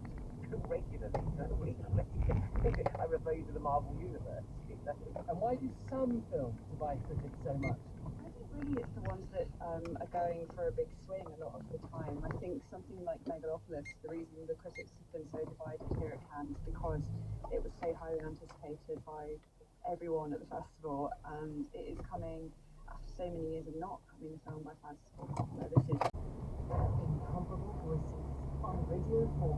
This is History's Secret Heroes. Uncover wartime stories with Helena Bonham Carter, unearth ancient Rome with Mary Beard, third of a famous festival life. Hadrian's Villa. Discover contemporary drama with Sophie Okonedo. This is what I'm talking about. Waves. Classic science fiction starring Christopher Eccleston. Who is Thompson, and what does he want from us? Plus, then The Secrets of Acting with Michael Sheen. The pressure, nerves on the ground. I can't say all of that whatsoever. Incomparable Voices on BBC Radio 4. Now it's time for the weather forecast with Elizabeth Rosini. Hello, Elizabeth. Hello, thank you, Ben. Well, a lot of dry, sunny weather around today. Again, warmest across northern Scotland, 24 degrees in Outnahara, but just 13 or 14 Celsius for the North Sea facing coast with mist and fog, and all of that rolling in from the North Sea, and 11 degrees too on the north coast of Northern Ireland, so sharp contrast. Still a few showers around, some heavy and thundery this evening, but for most of us it is dry and it stays mostly dry again overnight tonight. Some more breath and half rolling into those North Sea facing coast and also the Irish Sea coast as well. We'll see some milder murky conditions. Frontal cloud tonight for northwest Scotland and Northern Ireland. Clearer skies in the west, but again some patchy mist and fog developing here too. Southeast England and East Anglia could see some showers along with spells of rain into tomorrow morning. Lows tonight at 9 to 13 Celsius, so it's mild. Tomorrow, Saturday, well, we'll start off with that rain across southern England, and northern and eastern areas will be some low cloud mist and fog. It will burn back. There should be a lot of sunshine.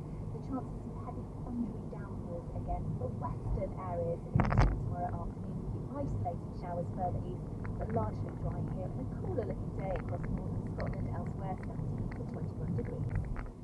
Today's studio director was Matt Cadden, the editor Alicia Cairo. The 6 o'clock news is next on Radio 4, but that's it from us at PM. Have a very good evening.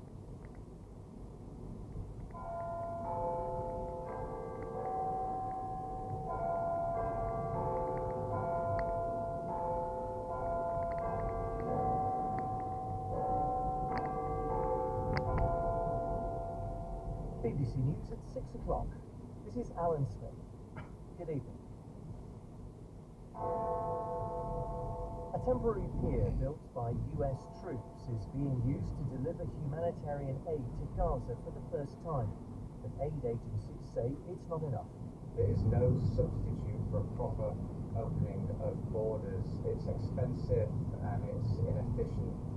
President Putin says he doesn't have current plans to capture Ukraine's second city, Kharkiv, insisting his forces are in the area to create a buffer zone to protect Russia. A defense lawyer was told he repeatedly crossed the line in questioning a woman during a rape trial has been fined in order to pay her compensation.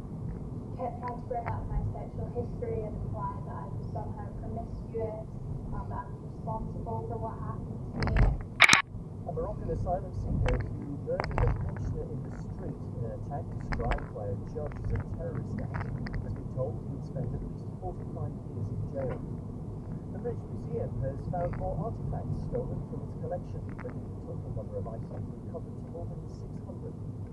The world #1 golfer, Scottie Scheffler, has played his second round of the US PGA Championship just hours after being charged with assaulting a police officer. American officials say the first aid shipment to use the newly built pier off Gaza should provide food for thousands of people. Supplies, including some from the UK, have begun arriving through the temporary port more than 2 months after President Biden first announced the plan. But aid agencies warned that land crossings into Gaza need to open urgently.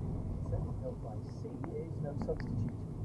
Intense fighting is also taking place in the north of the territory. The Israeli military has announced that it's recovered the bodies of 3 hostages. From Jerusalem, here's our correspondent Paul Adams. The first lorry loads of aid rolled off the floating pier early this morning. Food bars, hygiene kits, and British-supplied shelter equipment. A modest start for an operation that American officials say should be able to reach 90 to 150 lorries a day once it gets going. Rishi Sunak called it the culmination of a Herculean joint international effort and said more aid would follow.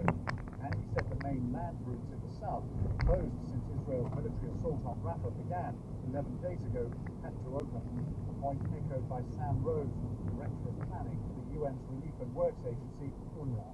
When this pier was set up, it was intended to be complementary to land routes. We're now in a situation where those crossings, the land crossings, have all but closed. But it is no substitute for a proper opening of borders. It's expensive and it's inefficient, but we hope that it will work. It's one thing to bring aid ashore, quite another to distribute it safely.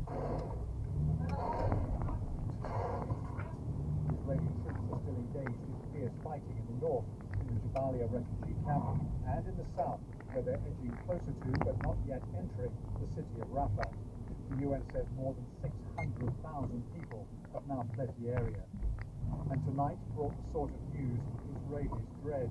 The military's principal spokesman Daniel Hagari announcing that 3 more hostages have been found dead.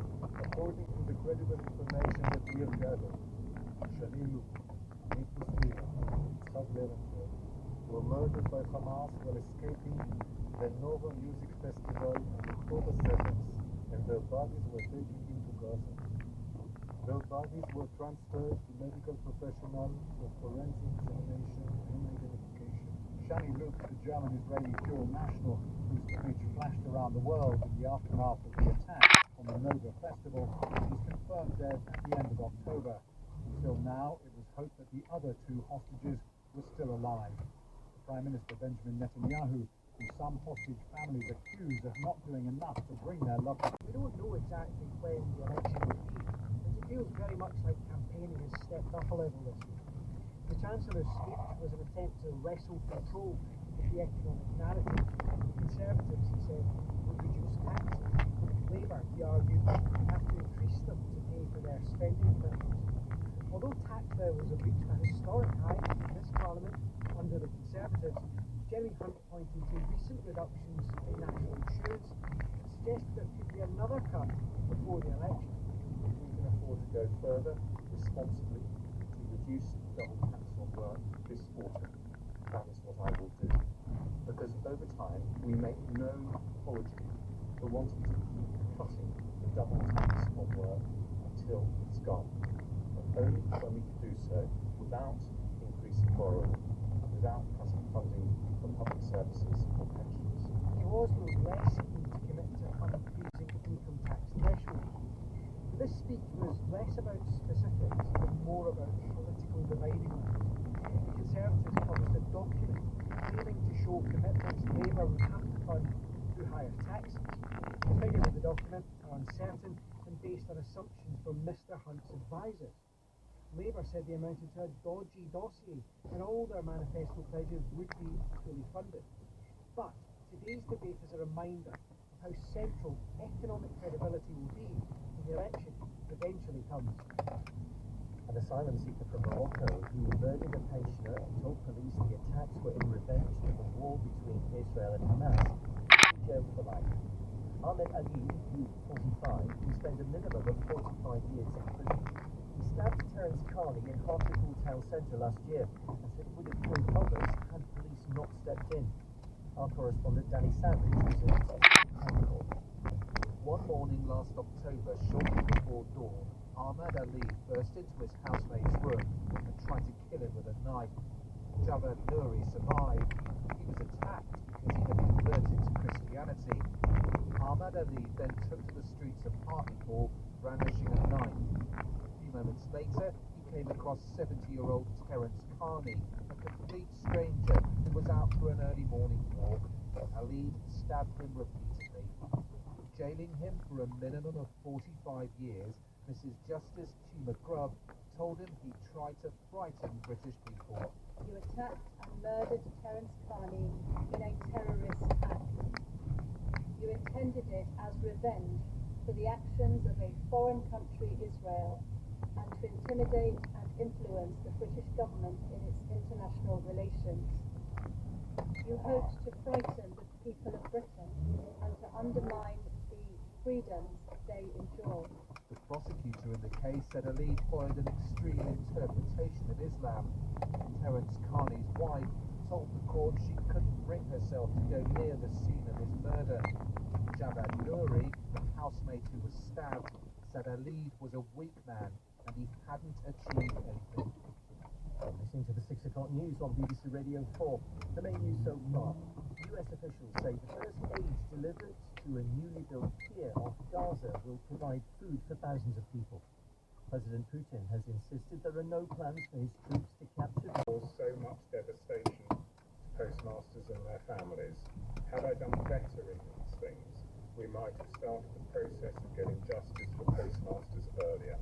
It was, in his words, a waste of public money and a postponement of justice caused by a self-absorbed and defensive culture that didn't deal with some postmasters in a straightforward and acceptable way. However, the inquiry also learned that Jane McLeod, the former top lawyer at the business, who oversaw its legal fight back in 2018 to 19, had decided not to cooperate with the inquiry.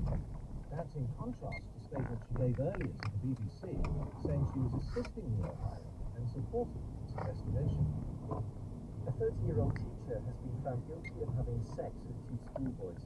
Jurors at Manchester Crown Court heard how Rebecca Joins groomed both teenagers from the age of 15. She went on to become pregnant by one of the boys. Both can't be identified because of legal reasons. Joins will be sentenced at the start of July. The British Museum has announced it's recovered another 268 stolen artefacts. That means almost half of the 1,500 items that went missing have now been found. Some pieces were sold on eBay for as little as a few pounds, and their true value is still unknown. A senior curator has been sacked. He's denied all allegations of wrongdoing. Our culture editor Katie Razzle reports.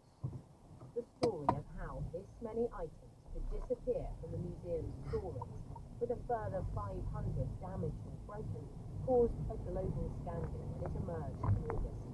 The museum said the vast majority were gems and jewelry from the Greece and Rome department.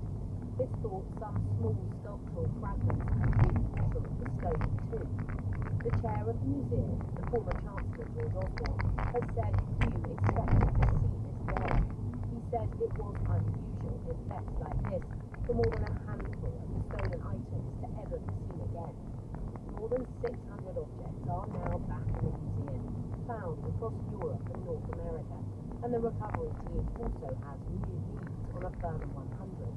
George Osborne has praised the team's never detected work, but said the hunt goes on for the hundreds of items that are still missing. The UK Health Security Agency says the number of confirmed cases of cryptosporidium in Brixton and Devon has doubled to 46. Around 16,000 households and businesses have been told not to use their tap water without boiling and cooling it first, after a microscopic parasite was found in supplies. The Health Secretary Victoria Adkins said South West Water has some very, very hard questions to answer. Plaid Cymru has abruptly ended its cooperation agreement with the Welsh Labour government, adding pressure on the new First Minister Lord Whitlam. The deal, which had been due to end in December, meant his party was guaranteed support in the Senate on key votes. Plaid Cymru said it was deeply concerned by some of these Deputy's actions. North Wales correspondent Hal Griffin. 8 weeks into his time as First Minister, Lord Gethin already seems to be in survival mode, moving from one damaging headline to the next. It started with questions about him accepting a £200,000 donation to the Leadership campaign from a company whose owner was convicted of environmental offences. Yesterday, he sacked a minister after the leak of a text message he wrote in the pandemic. She insists she's done nothing wrong. Now, Plaid Cymru has ended its agreement with Labour in the Senate, citing Mr Gethin's lack of judgment. This wasn't a formal coalition. Plaid will be fully aware of the political pressure it places on their opponents. Gethin said he was disappointed by the decision and accused Plaid Cymru of walking away from their opportunity to deliver to the people of Wales. Plans to phase out headers in grassroots youth football have been announced. The Football Association says heading will be banned for under-9s from next season, moving up to 10 level and for under-11s the following year. Research has found that former professional footballers are 3 times more likely to be diagnosed with dementia than the general population. Statues of the Virgin Mary that keep blood behind relics that lead to miraculous healing, and the face of Hello. Christ appearing in the most 哥哥， unexpected places 哥哥聽唔聽到啊？ part of Catholicism. 我唔記得同你講啊，你有依家有 minutes 啫，你weekdays 2 hours， OK， weekend 4 hours， Friday today 3 hours， OK， 咁咧去到10點鐘咧就用唔到啦，10 o'clock at night。And you can use it from 8 o'clock in the morning, okay? Okay, I'm quite generous to you, okay? Okay. 如果你之前喺度做嘢用電腦，跟住仲試過唔瞓覺搞到學校我要學校接你咧，我哋都唔使搞到，OK？ Understand？ 咁好啦。But in Bye-bye. exceptional circumstances, if he's interested in a particular phenomenon, a Pope can ask for further investigation. He did also make it clear there was no pressure on Catholics to believe these things.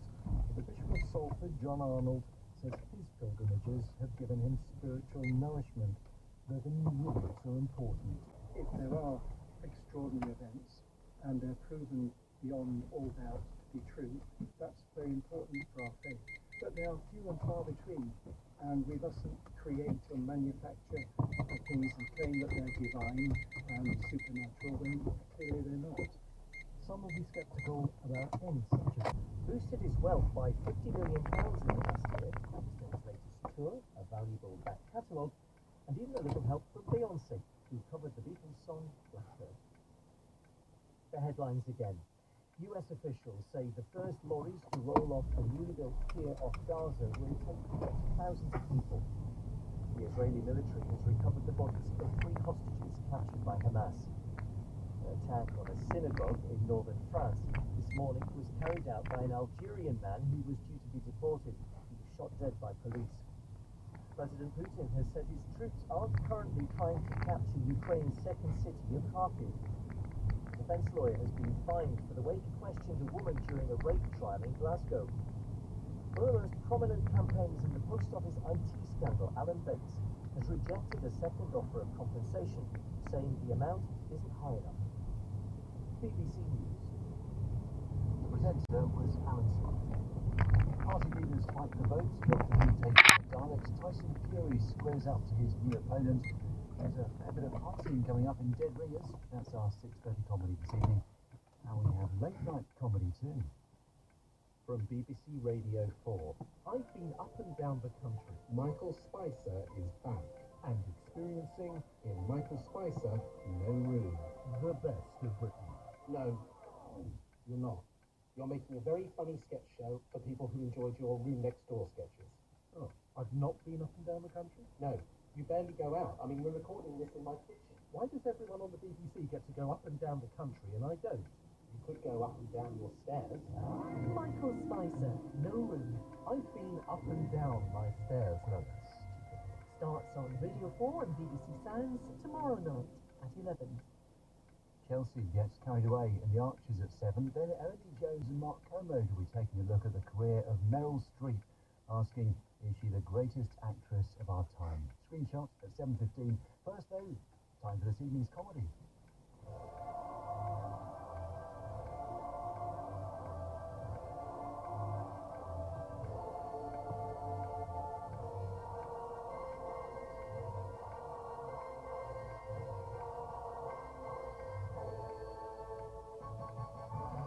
Dead Ringers.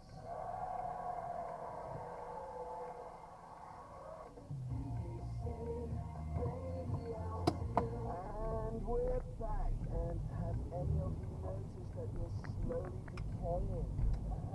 And one day we'll die. I'll be discussing that and all things play school later in floor elevation. But first, the Labour leader, Keir Starmer, has 6 pledges to next president. He joins me now through the round.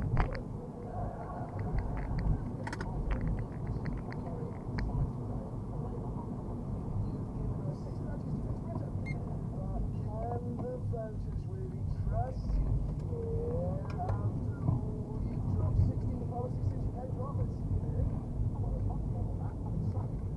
Well, let's go through them. 1. Cut NHS waiting lists with money by going up tax for 4 years. It's just like someone wants to hide their money.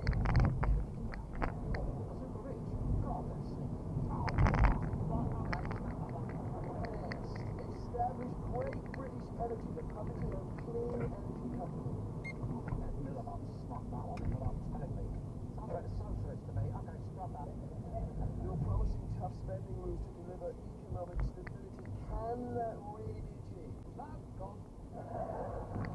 Upping penalties for offenders. Well, I'd increase prison overcrowding. Gone. And recruit more teachers funded by ending tax breaks for private schools.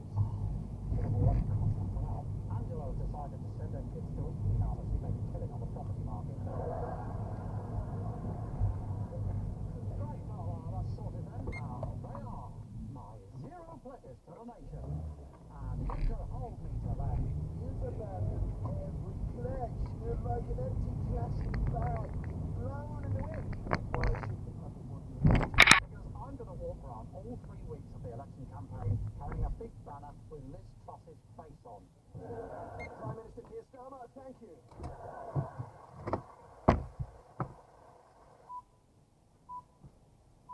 You're listening to Today with me, Nick Robinson. And for the first time, me, Emma Barnett, actually presenting today. Woo woo! Oh, yeah, but you're not going to be this excited every morning at 6 a.m., are you? But I am excited. We should get the listeners to phone in to say how excited they are that I'm now a Today Show presenter. Brilliant! We don't do phone-ins, Emma. We barely know how to use the radio car. So, the headlines. The Prime Minister has suggested that voting Labour could be dangerous for the country.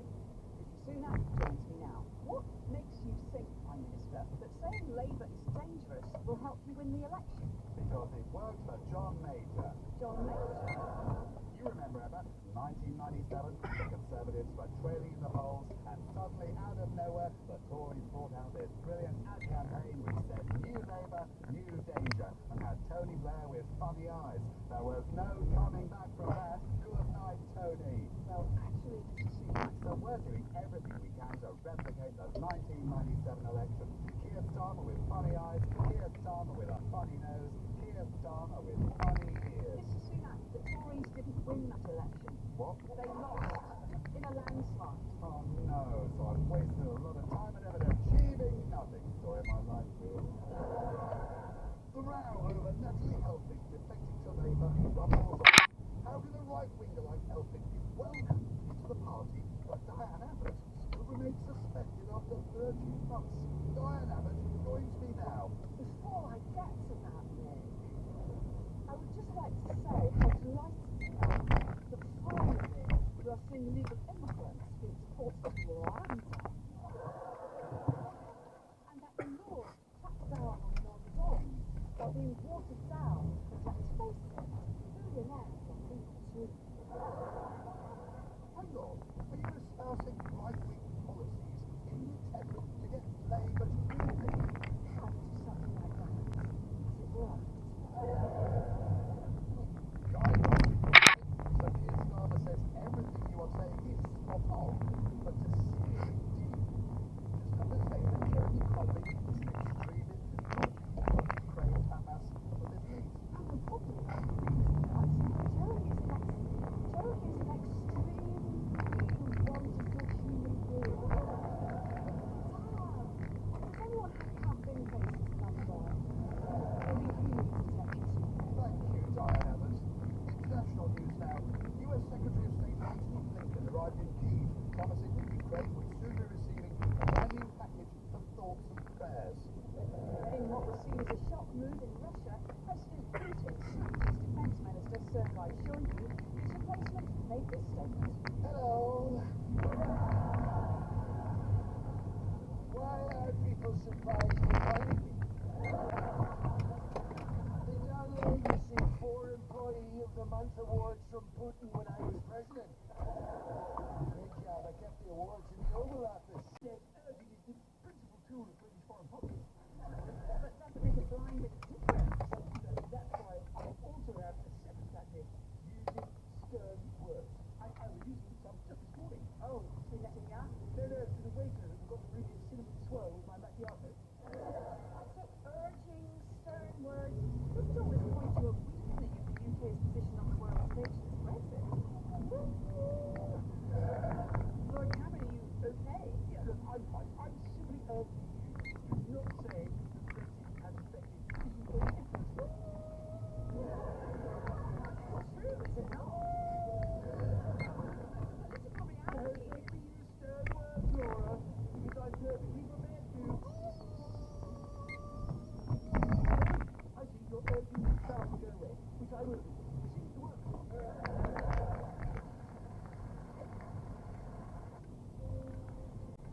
The aurora borealis is a spectacular scientific phenomenon which raises a number of important questions, such as what causes this extraordinarily colourful display, and does it occur on other planets or only on the Earth?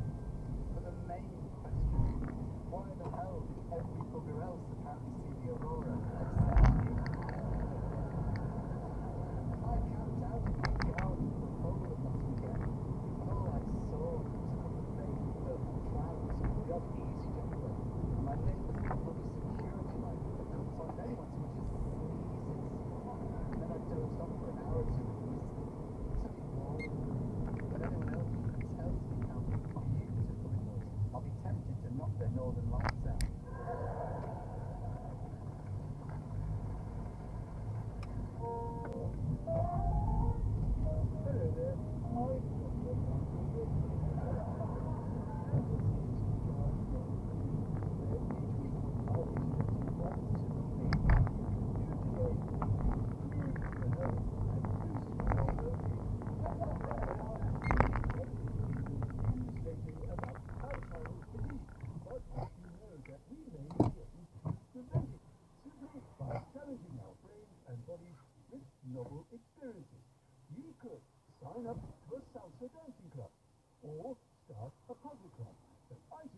coming at Drugs Mule. My advice would be to start small, with a Ryanair flight to Barrow and a kilo of hash donated.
Dolly Parton revealed this week that she has Welsh ancestry, though hints were there all along in her hits Barry Islands in the Stream, Working Night at the Studio, and I Will Always Love You, and Barney McGrew. Novak Djokovic has crashed out of the Italian Open in Rome just days after being hit on the head by a water bottle from a spectator in the crowd. The spectator joins me now. It was an accident.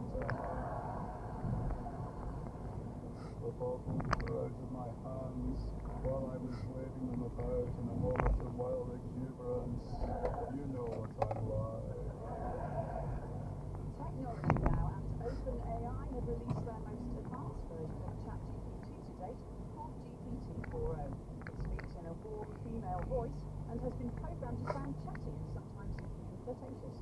One enthusiastic early adopter has even begun a romantic relationship with the chatbot. No, it's full on love now, Emma. Nigel Farage, you're in love with GPT. Hang on, sugar tits, but I didn't think I could love a guinea pig more than my son's photo of being on pal. But here we are.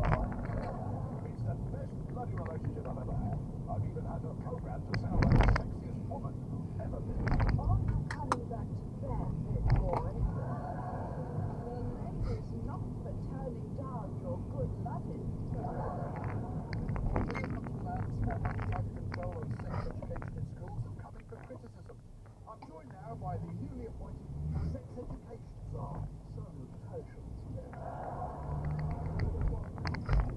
Jacob Rees-Mogg, you are the new sex education czar. I'm perfectly qualified. I do have 6 children. Still, it's fair to say the stork constitutes a small household. Stork? You don't actually think that an actual stork can live in your children's mansion? Well, to be fair, I was in the Gallic Club when you took the 6 arrivals. Gary wouldn't lie, would she? Surely your parents sat you down when you were young to tell you about the facts of life? Of course, at the tender young age of 33.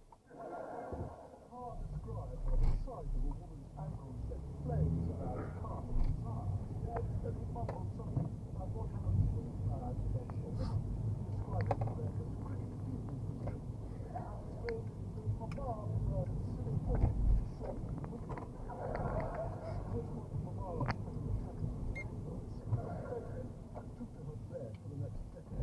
The issue of assisted dying has been debated in the Isle of Man.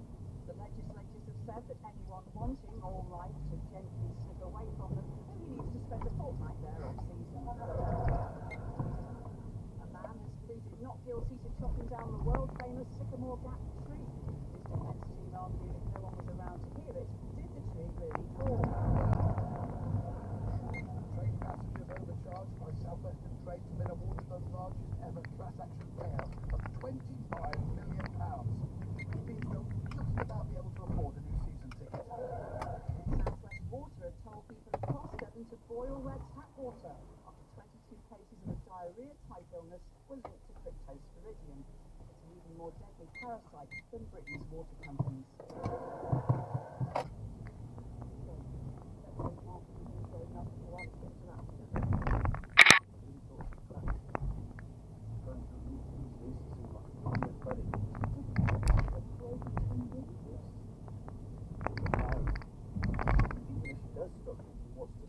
She won't start again. And then, year after year of drama. How do I help my girl up to use that kind of material? Fathers in Harrison are basically telling the world you're Superman. Not a clue. Oh, you repost one of your hate baby photos. I'm alright. What virus you went to go through? Just a moment. The pumpkin horse and the actual horse the river at 6 Sounds right. Marshall never Superman has that kryptonite. No, but seriously, when I read what Colin wrote, I probably turned up. I just got a copy of the book. You want to do a feature? Well, you can see that Kardashian play this right, and I'll be doing haircuts and stars. You think it's a good time? You know, will everyone be... That is nothing. They would be 100% dead if it weren't for you. And look it up. The president is a man right now.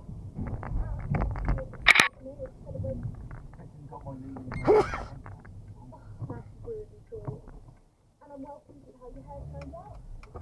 Photos on my website. Move up. I've got a client in 5 minutes.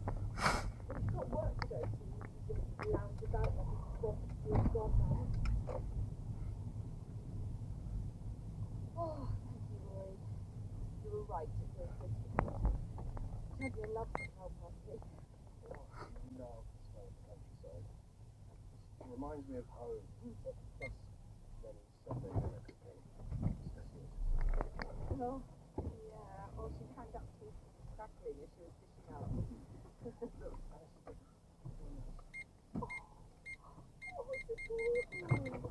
Oh, it's like Martha when she was a baby. Do I? Well, yeah,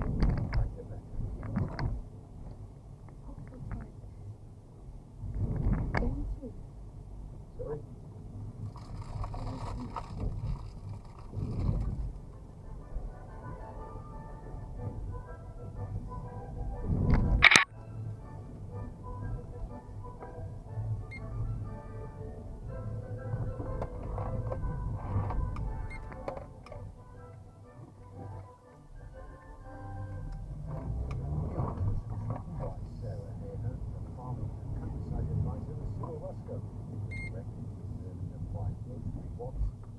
Here's Jeremy Hunt. The law. It's not all wigs, gowns, and weird Latin phrases. It affects pretty much every aspect of our lives. As on Radio 4's legal program, The Law Show, it goes grab it, give it a shake, and reveal what you really want to know about it. I'm Dr. Joel Berger, and I'm an academic specializing in law. Each week, I'll be joined by a family of experts to look at the legal issues making the headlines. There's rulings and decisions that give you a practical guide to navigating law in your own lives. That's The Law Show, starting next Wednesday afternoon at 3. What about a program over on Radio 3 tomorrow? Fancy Berkeley Hills. Dr. Daniel Malibon, but West Eastern Orchestra, she co-created 25 years ago to bring Arab and Israeli musicians together. You can hear about the continued musical and technical challenges of the lowest key, 6 parts, matters, 35 minutes of the West Eastern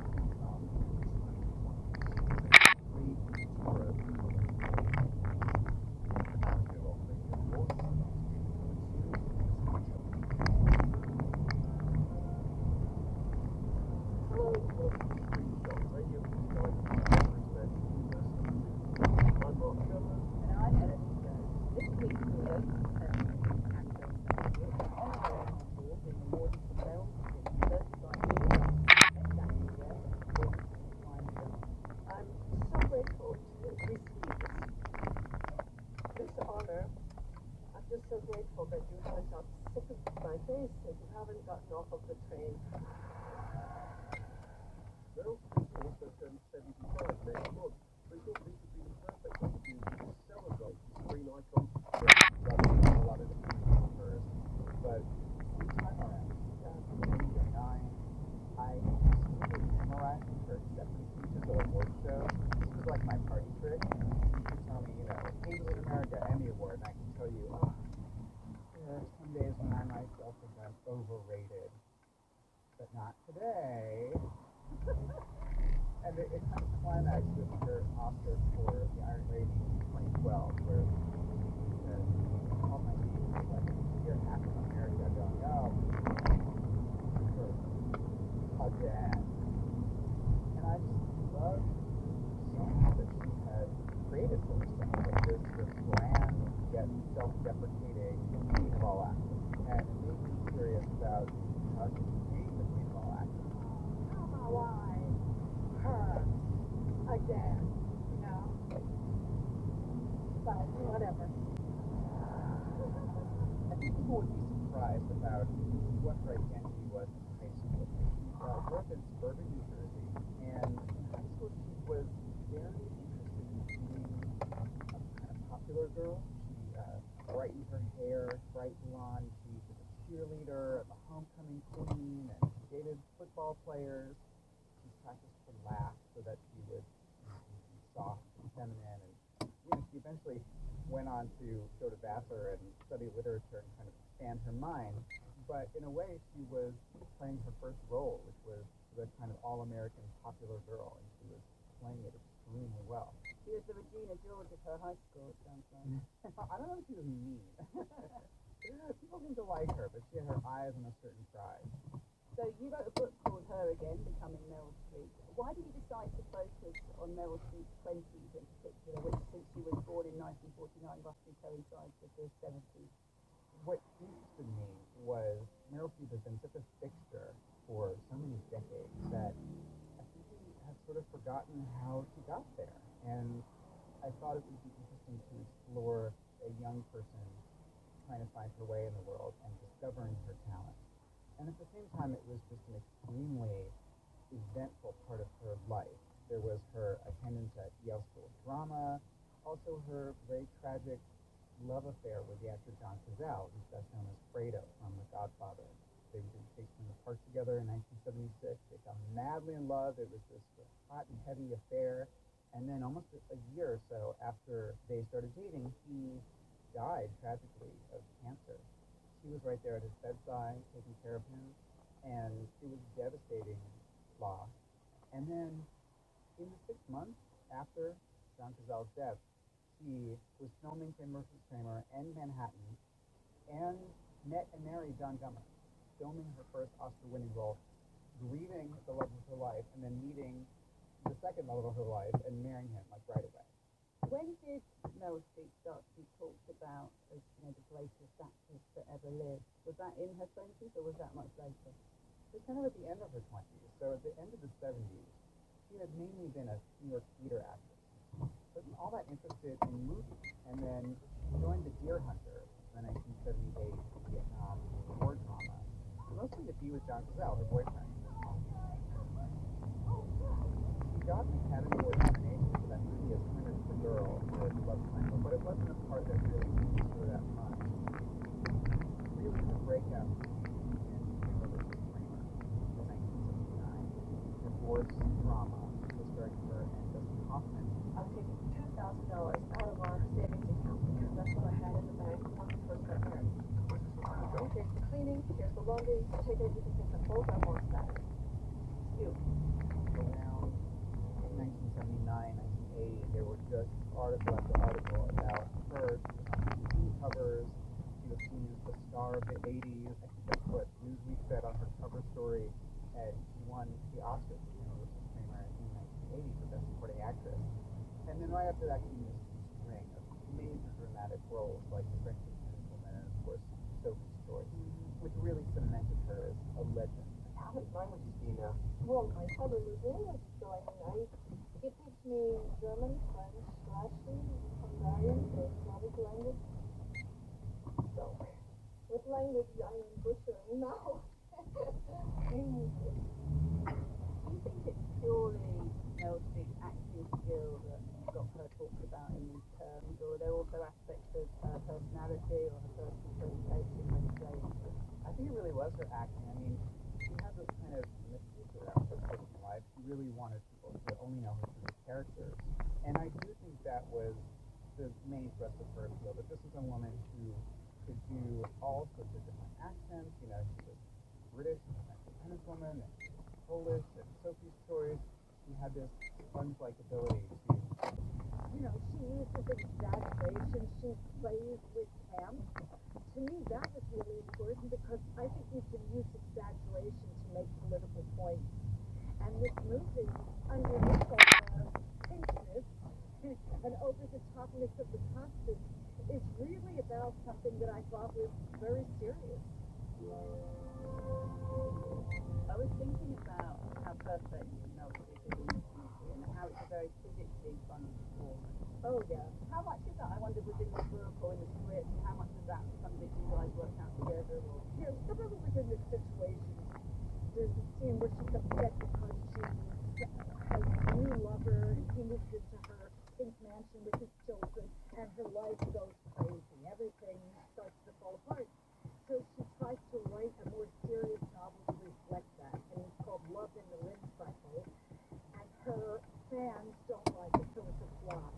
And there's a scene where she's in her bedroom and she wounds herself dramatically on the bed, and she tells Bob, you know, I'm an artist. You don't understand, I'm an artist. And she kind of wiggles her booty at the end of that line, and it's a very physically funny moment. Yeah. That physical behavior was not in the script. That was Melanie.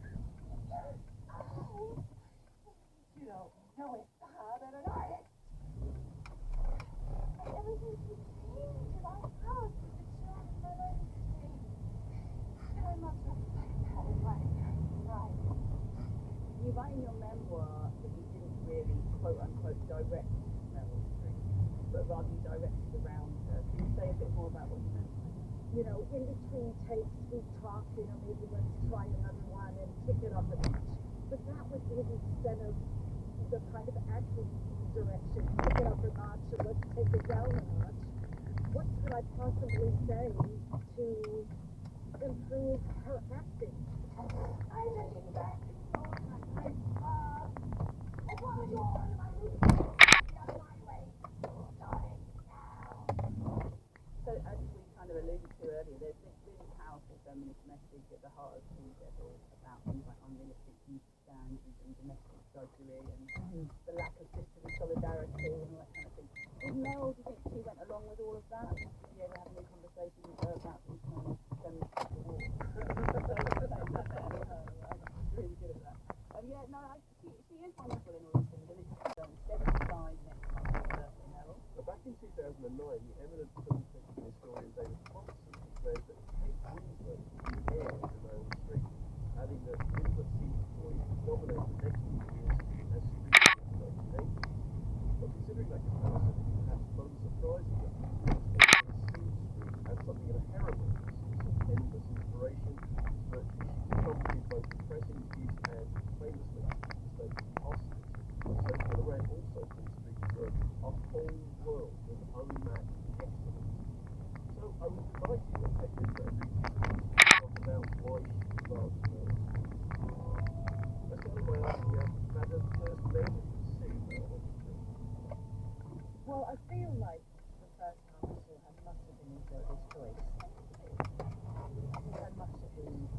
feeling? I really remember feeling not just overwhelmed by what she was doing, but profoundly affected by what she was doing, because I remember thinking, I'll never be able to do that. And sometimes I find myself still now thinking, oh God, Meryl's got a film coming out. I'm nervous to watch it because it's going to just make me feel like shit yet again, that I still can't do those things. It's not just that she is so versatile and terrifying and moving and funny. It's not that she's all of those things and also has an incredible voice and that she's sexy and powerful and that. It's that she sets a bar that is so high, and there is a standard of performance, of work ethic that you can feel as a young actor. It gives us all something to continue to strive for. You can tell she still feels funny. You can tell she's never rested in her role. It's absolutely crucial, I think, that we have women like that to look to in terms of how to walk through this industry, because it is vast and it is only getting bigger all the time. To have someone like Meryl who delivers time and time again, it's inspiring beyond words that you almost can't find in words, and you feel it really like a pulse. I mean, the little that I really know of her, but I do remember when I was making that speech at the Oscars, and I was looking at her and talking to her, and I think I said, oh, you're going to have to suck that up, Meryl, but I can't remember exactly. Yeah, that was it. And I do remember saying to her, and she was looking at me as if to say, just don't say that anymore. Kind of just wanting me to stop. But it was an irresistible opportunity to find a way of saying thank you to her. The phrase thrown around about Meryl Streep, greatest actor of their generation, greatest street actor of their generation. The point is, it almost became a cliche that we all use greatest actor of their generation. I have said that I have read several articles you have been cited as heir to that particular throne. As the person who is in, you can shake your head as much as you can. Here's what I want to know. Do you think it is true that she is the greatest actor of her generation? And is it possible to sum up why? Or do you think it's just a thing that you say? Yes, I think it's true that she is the greatest actor of her generation in the same way that I would say that about Mark Rylance. And actually mentioning Mark and Meryl in the same breath is important because you simply can't describe what they do. You can't really put your finger on it. It's like a painter or a surrealist artist. You can't really describe or define what it is that they are doing. The other thing is, one of my favourite Meryl Streep voices is in this film Music of the Heart, which is a true life story about music being used inspirationally to improve people's lives. It was directed by Wes Craven, who's most famous for Nightmare on Elm Street and horror films like Last House on the Left. And the idea of Wes Craven and Meryl Streep coming together and kind of coming down in this story that sounds like it ought to be like a TV movie of the week, and yet somehow she brings something brilliant to it. I know if you're told that somebody is brilliant long enough, you'll start to discover that they're not. But the thing is with Meryl Streep, I have yet to see the mask slip. But whenever I hear whenever there's some kind of smug consensus about my instinct for being Australian now, well, her consistency is boring. She always delivers, and that gets boring after a while. She's so consistently good, time and time again. Yeah, no, I just, Meryl Streep, I just, the contrarianly resist. I would just like to fly the flag for smug consensus.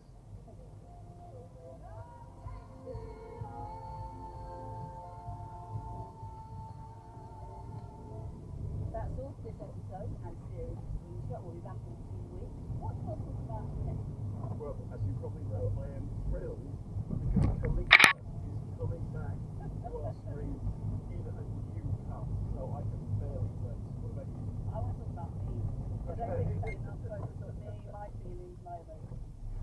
Well, until then, you can find all our episodes so far on BBC. Subscribe there too, thank you. Goodbye. Goodbye.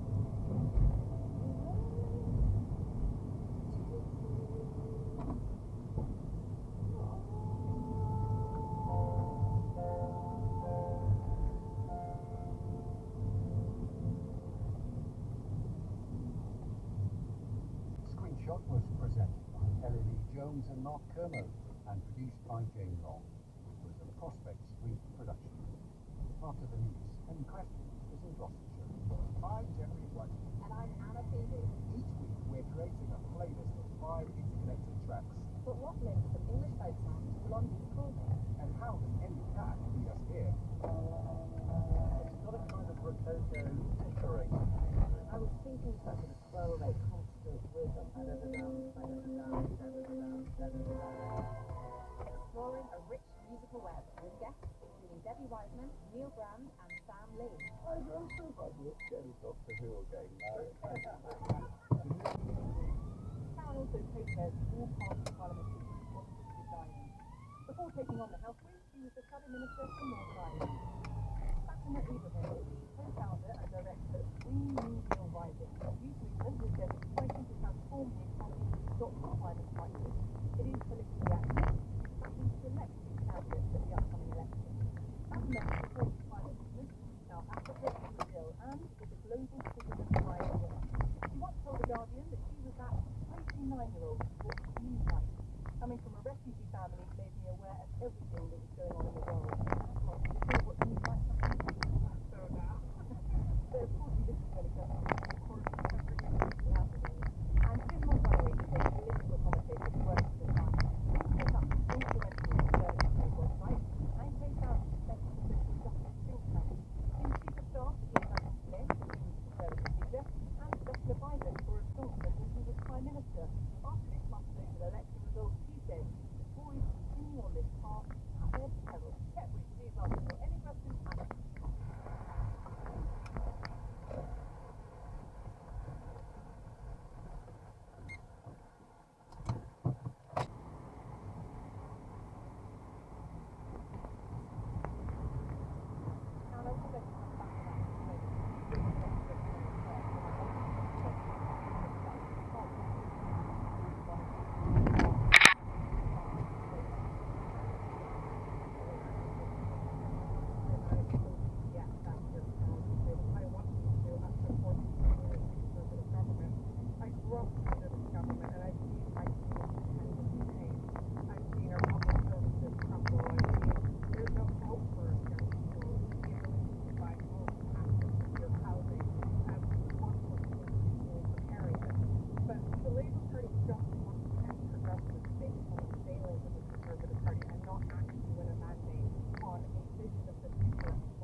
Quite a lot of criticism there about the Labour approach. I know, and that's because people think that we might win this next general election.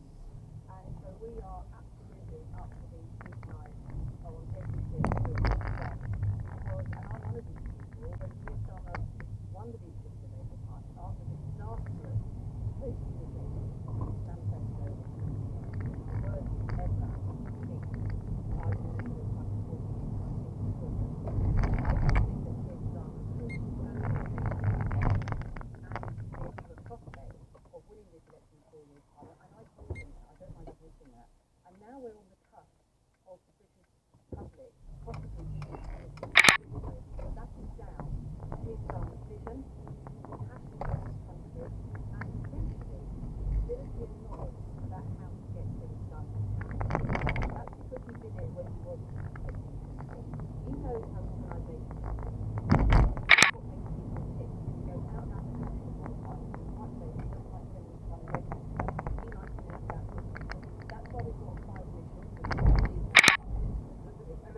My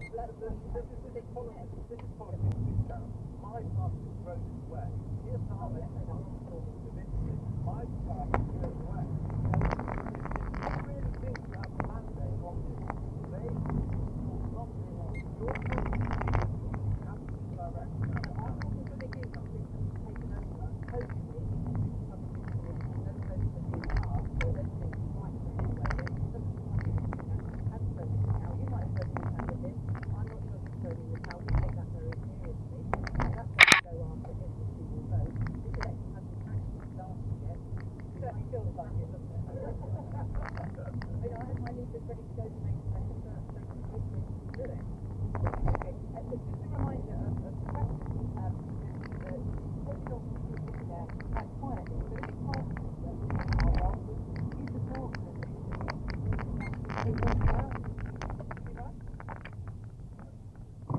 out.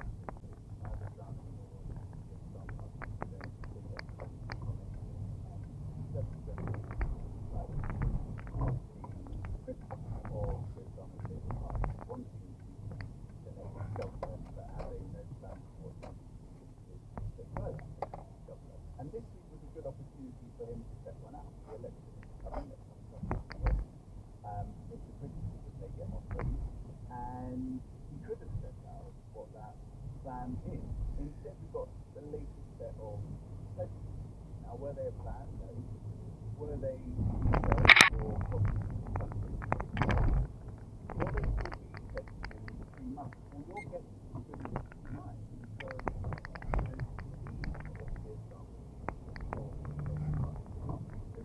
everything is at one point. Said anything with my that is not good enough for someone who wants to But I mean, you're talking about this, Donna, but what about your plan? Because, I mean, the point behind Charles' question is, Charles, forgive me if I'm reading too much into it, but in the sense that the Charles is talking about the differences between the parties, but Charles says we're all drowning in conservatism. And you can't dismiss the fact that it's been a very tough time, and it sort of really helps to question that on your watch. Well, it has undoubtedly the very high cost of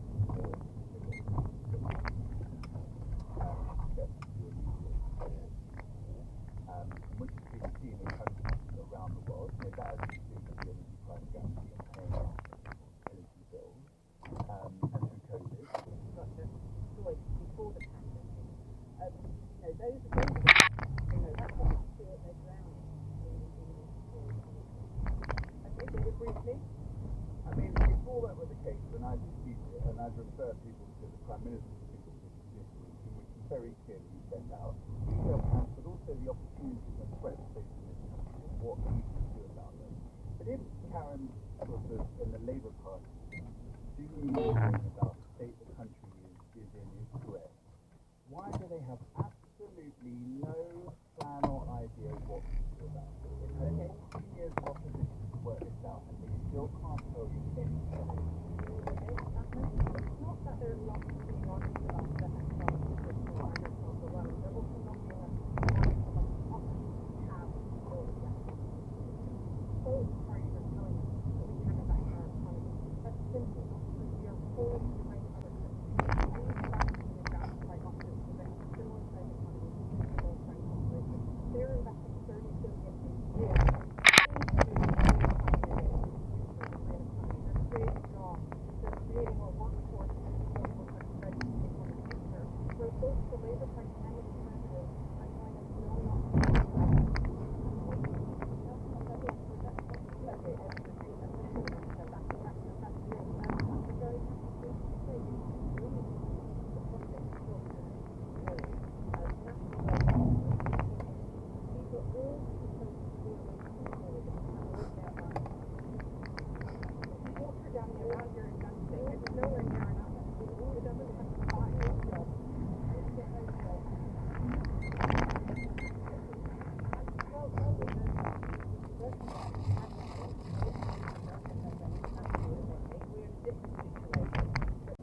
100% on board on it. Okay, thank you all very much indeed. So, thank you very much for starting off with something disgusting. If you want to join in that conversation, then why don't you share with your what you service? So, you can answer on any answer. The number 03700 100 444, line is at 12:30 p.m. on Saturday lunchtime, and I know you would love to hear your thoughts. Right, on we go to our next speaker. Comes from Joe Willie. What does the panel think schools should be teaching children in sexual relationship education? So I think I'm right in saying that you know a bit about this area. I am the head teacher. Can I then ask you what you I think children need to be taught about what they have been doing in society as it's so big, and I think that government needs to put a lot of trust in place in schools and teachers in knowing what's the best thing to teach children.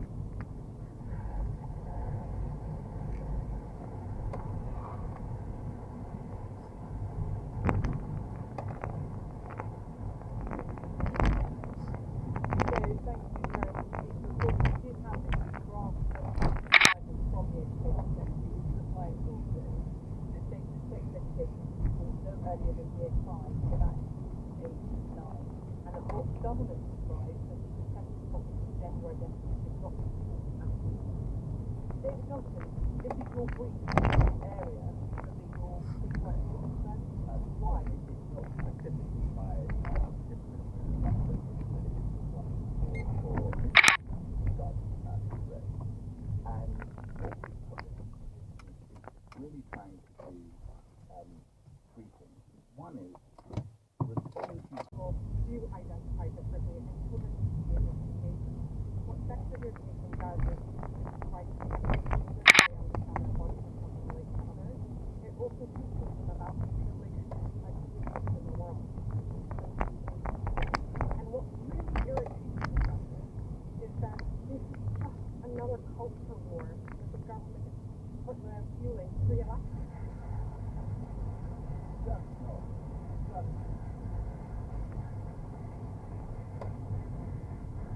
There is no evidence at all, and head teachers remain a problem in this one. Stop interfering with schools in the region, and that I think is incredibly upsetting for all of us.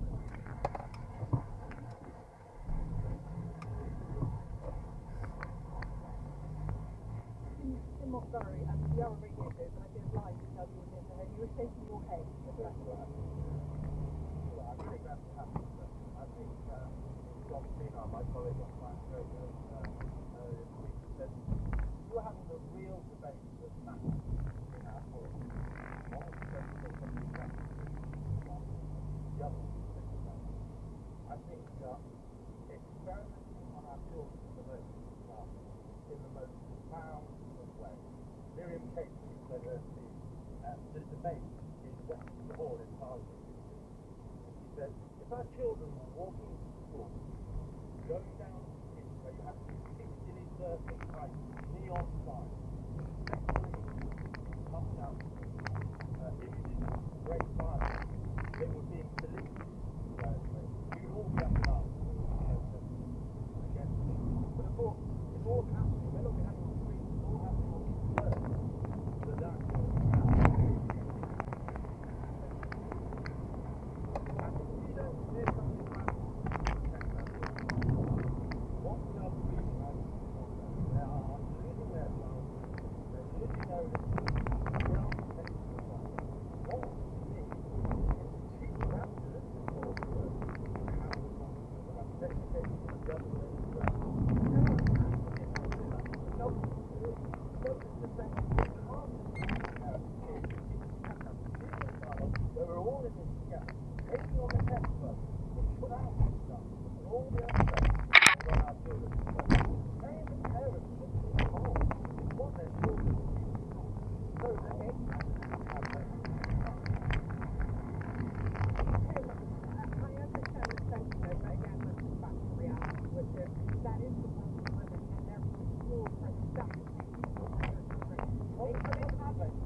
schools are playing a bigger role in helping to raise our children, and therefore it's only necessary that they're equipped to give them the information that we can.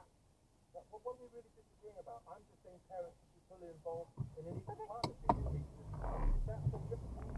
So they are involved, and in an ideal world, they would get all the information that we could from our parents, but it's just not the case. So that's what I'm disagreeing with. There's schools that are able to talk about sex education, about gender identity, that is a value.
I think that perhaps we could all start with that schools all do consult with parents all the time on the curriculum, and particularly on sexual relationships education. All of the videos of them, they're just in hot springs, enjoying themselves, and that's the vision I have for my life, is to host a lecture. There we go. Thank you. And it. I don't know what the most is at, but just to let you know that I'm on my way in, I got off on the wrong train station. I got off at Warminster rather than West Street, and would have been here if it wasn't for any questions studying at the campus collection. So tonight, whatever the students are doing, I'm not going to have to identify with that.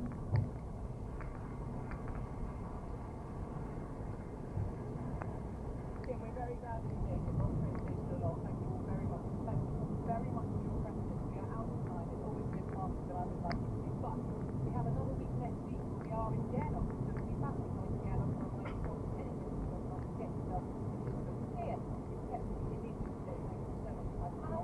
Thank you to my board. And thank you for listening.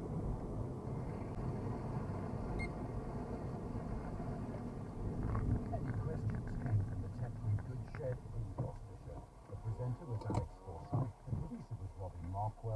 and the lead engineer was Tim. This is Radio 4. Now, a point of view, a personal essay from a leading writer. Here's Tom Shakespeare. A few months ago, very faithful knocked at my door.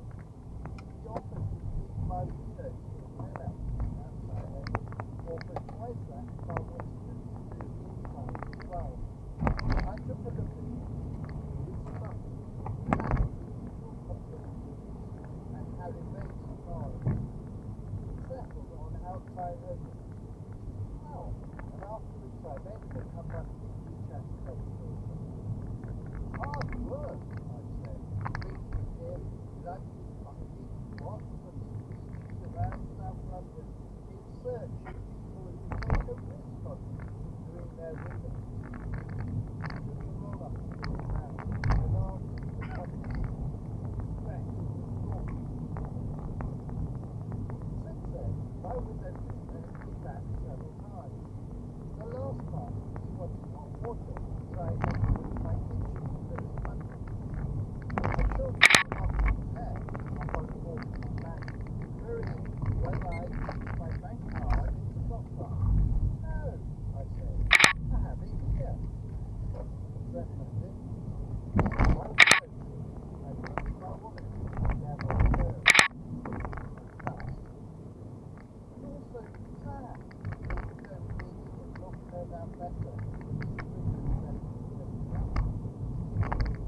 I believe everyone is reasonable if you put their differences in the right light.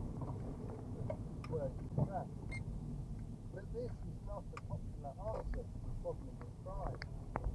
I live midway between Bristol, Bristol and Wandsworth, and I suspect, for reasons somewhat troubling with, that my window cleaner had carried the inside of at least one of them. But when you sail past or above, all you can see is the wall. You have little idea of light inside. As it happens, Charles Taylor is imaginary It's just the birds of reputation about the world in nature and Wandsworth. In his report, just accepting Alex Shaw, Mr. Taylor said that the environment in the South West London prison was characterised by perhaps the prison is indeed there to hide away the problems of our modern society, relieving us against of the responsibility to think about the real issues of those mysteries of the dawn of such disproportionate numbers. David is referring to rest, but I wonder how far this is relevant to our criminal justice system today. I do not agree with her at first, but I think she may be right. Ministers regularly say they're going to be tough on crime. They want to make their mark and set the time. That might be doable. Less sentences and more enforcement. Although that respect is now actually more firm than the last instance announced later violent criminals locked up for longer and for victims to be told front and centre of the criminal justice system. Offenders will be forced to face their victims in court to hear firsthand how their crimes have devastated lives. It's hard to argue, but whether it's the right thing is a question. Other countries have tried different things. For example, Germany imprisons less than half the number of people. The Netherlands has shrunk its prison population by 40% since 2005. Norway have reduced reoffending from 70% to 20%. What have they done? For a start, they don't have large centralised prisons like in the UK and the US. The average Norwegian prison has 70%. It's very low. Prisoners can be 3 times a week. They can even have conjugal visits. There is a strong emphasis on maintaining family relationships to ensure that criminals have a strong support system after they get out. Norway even allows you to for available prison space with home detention in replaced the huge Victorian prisons with huge modern prisons, investing in an outdated model which determined the future approach for years to come. Design is good democracy, of course. It's not made easier by the fact that in the past 40 years we've had no fewer than 13 Home Office ministries throughout the prison. In 2022, there were 4 prison ministries and 8 Home Secretaries during that period. The problems are not confined to one shade of government. Prison overcrowding and underfunding stretch back decades with a responsibility to get it right. As Nelson Mandela wrote, it is said that no one truly knows a nation until one has been inside its grave. A nation, he said, should not be judged by how it treats its highest people, but its lowest ones.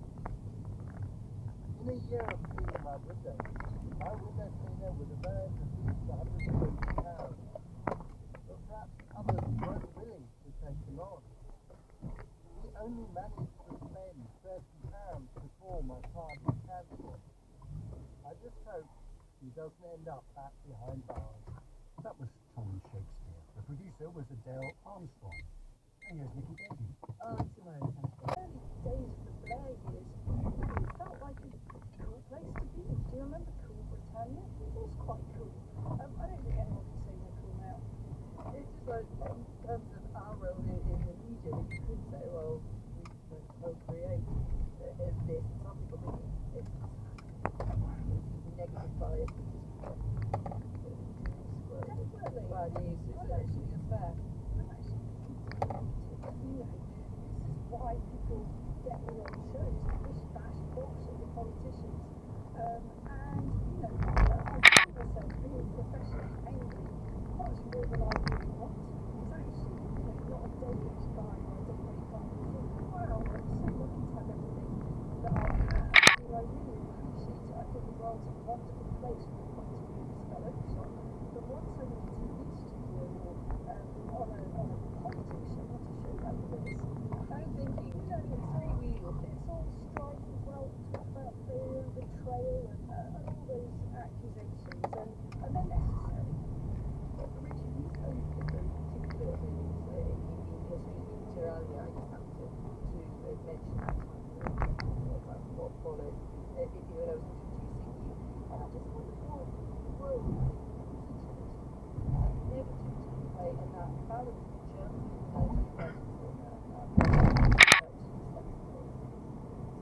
Just before I answer your question, I'll just come back to this level of philosophy, because there has been a massive kind of degradation of public discourse. But still,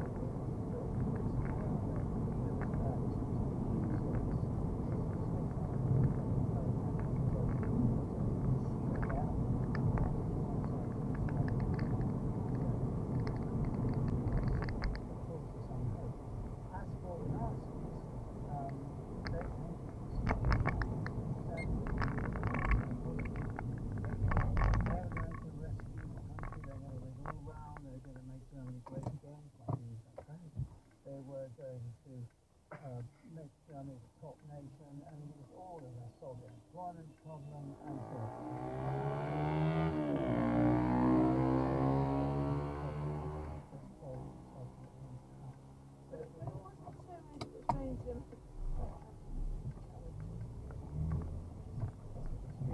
Not Germany, I realise here, I mean, it's Friday night, but I'm also letting people know maybe getting out of my debt here. But there was also always that negativity, that's not very good. Or we talk about enemies, there has to be an enemy, and the enemies get more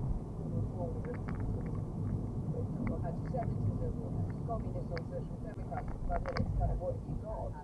So that seems to be a bit one with your idea that it's only about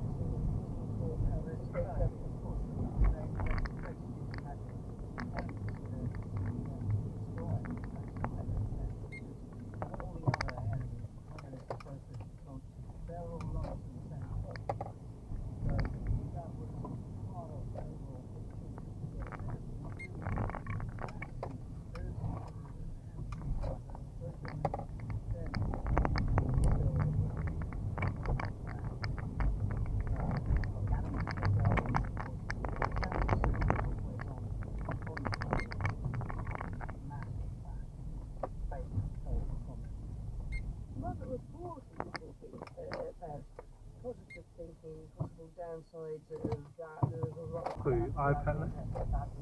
iPad Pro or iPad? Still, or the injection. But I do think critics have a responsibility about they are reviewing and where what stage of their career they might be at and what conditions under which they might be producing and factor that into their review. It's not the same thing as if that show that some West End is being funded by a very wealthy creative producer who has been able to fail and in the same production at the end of the binge, they have completely different connotations and consequences for the artist. So there's a responsibility inherent in bad reviews. But then how would that, they're exactly at the stage also where there's a lot to learn, and so how would you then suggest if you were to learn to be negative, you really thought it was a thinker, how would you approach that? I think it partly depends on why you think it was a thinker and how constructive you can make that criticism. I'd also suggest that the kind of reliance on star ratings doesn't really help. So looking for reviews that are longer form and really engage with the material of the production and the creative work rather than a headline work. Well, also you get countless reviews that are in departments that might see how people instead of trying to think what were these performers trying to create and what went wrong. Absolutely, and that can be more enjoyable for the critic and the reader. In the seminar, when you're in academia or when you're marking papers or students active, the students, how aware are you of that positivity of that critical side? Intellect, this is how we really need to take this apart. Well, I'm very aware of it. I mean, so my policy in general is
the way that the intelligence analysts might want the world to turn out is they won't attack us, even though there's evidence that they will. So visual thinking results in the evidence. Not to underestimate this intelligence. Thinking aloud with storytelling. Next week, a virtual talk. His guest is Lieutenant Kenneth, beginning his take of performance in writing art. Thanks to my producer Lisa Jenkins as well as studio manager Steve Greenwood. Matthew Sweet and the new founded Three Thinkers back at the same time next Friday to mull whether left or right is still useful, mate.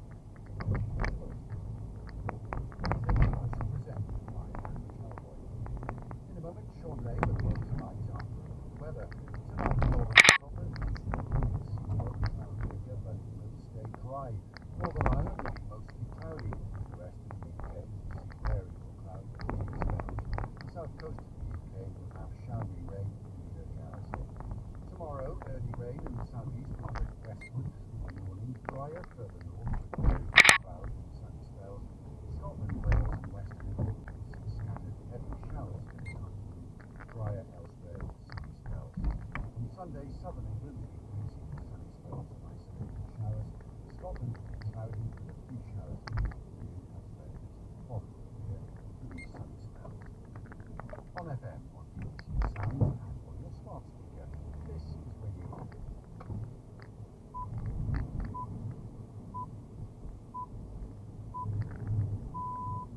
Hello and welcome to the World Tonight. I'm Sean Lay with the headlines at 10. The heavy heart will they share the news. Lifted last night, the Israel Defense Forces and ISA forces rescued the bodies of our hostages, Shamini and Rita Skila, in South Lebanon. Now, confirms that they're recovering more big news of those who suffered and gave their lives in the 7th of October attack by Hamas. While their operation in Gaza continues to find Hamas, the United States completes its new maritime delivery point to humanitarian aid. We'll have the latest. We'll also be hearing from the front line of Kharkiv, where Ukrainian forces continue fierce battles against Russian troops, who, says their president, are simply attempting to create a buffer zone along the border between the two countries. Also on the World Tonight. My parents were told to come up to the pet birthday. I never had really, never had the opportunity to fulfill my dreams, my thoughts. With the reflecting flood in Corrie due to couples its findings on Monday, we hear from those affected who left whole lives by the failure at its heart. And how do you measure the health of a rainforest? Researchers in Costa Rica will give you sound. How might this sound stateside?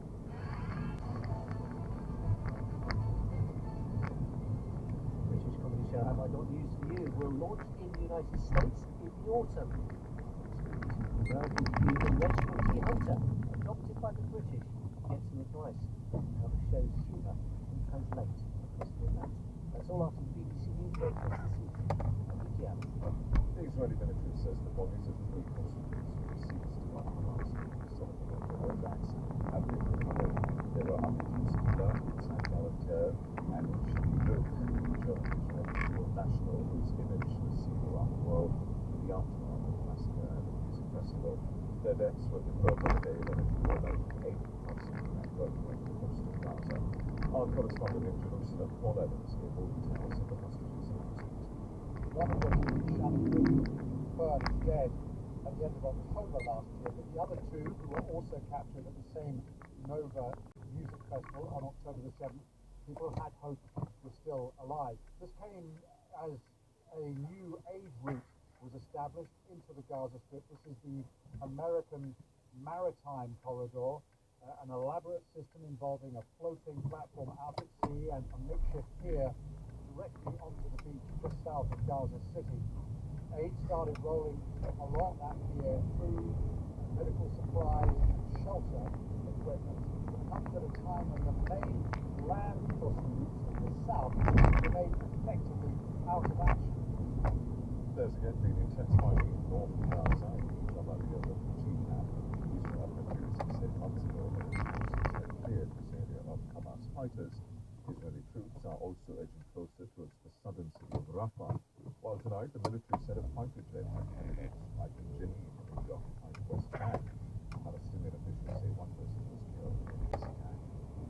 Israel has told the U.S. House before in The Hague that accusations of genocide in Gaza are a distortion of facts. South Africa has asked the International Court of Justice to issue an emergency orders to prevent political reaction by the French authorities say an attack on a synagogue in Rouen this morning was carried out by an Algerian man who is due to be deported from the country. The man was shot dead by police after he set fire to the building and tried to attack officers with a knife. The building was badly damaged. No one else was hurt. The local rabbi, Shaul Lubetsky, described how his wife drowned, but called the incident a fatal misunderstanding. The mayor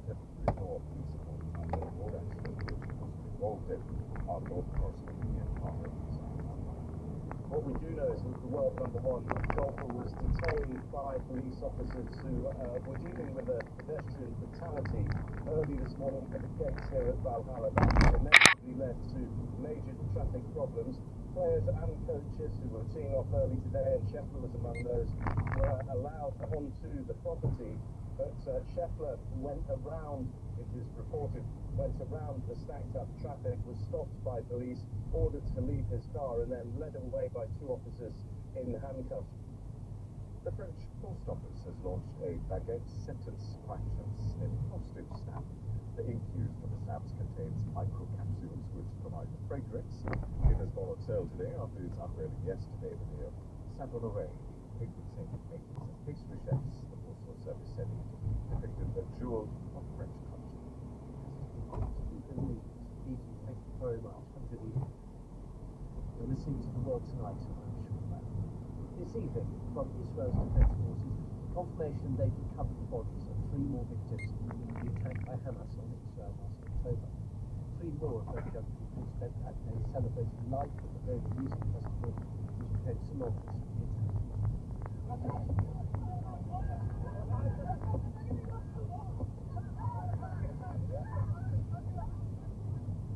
Shanim, Amit Kuskera, and Yitzhak Galetair were killed on the 2nd of October. Luke's body was seen on one of the first videos filmed by Hamas to reach social media as the remains of parading in the streets of Gaza.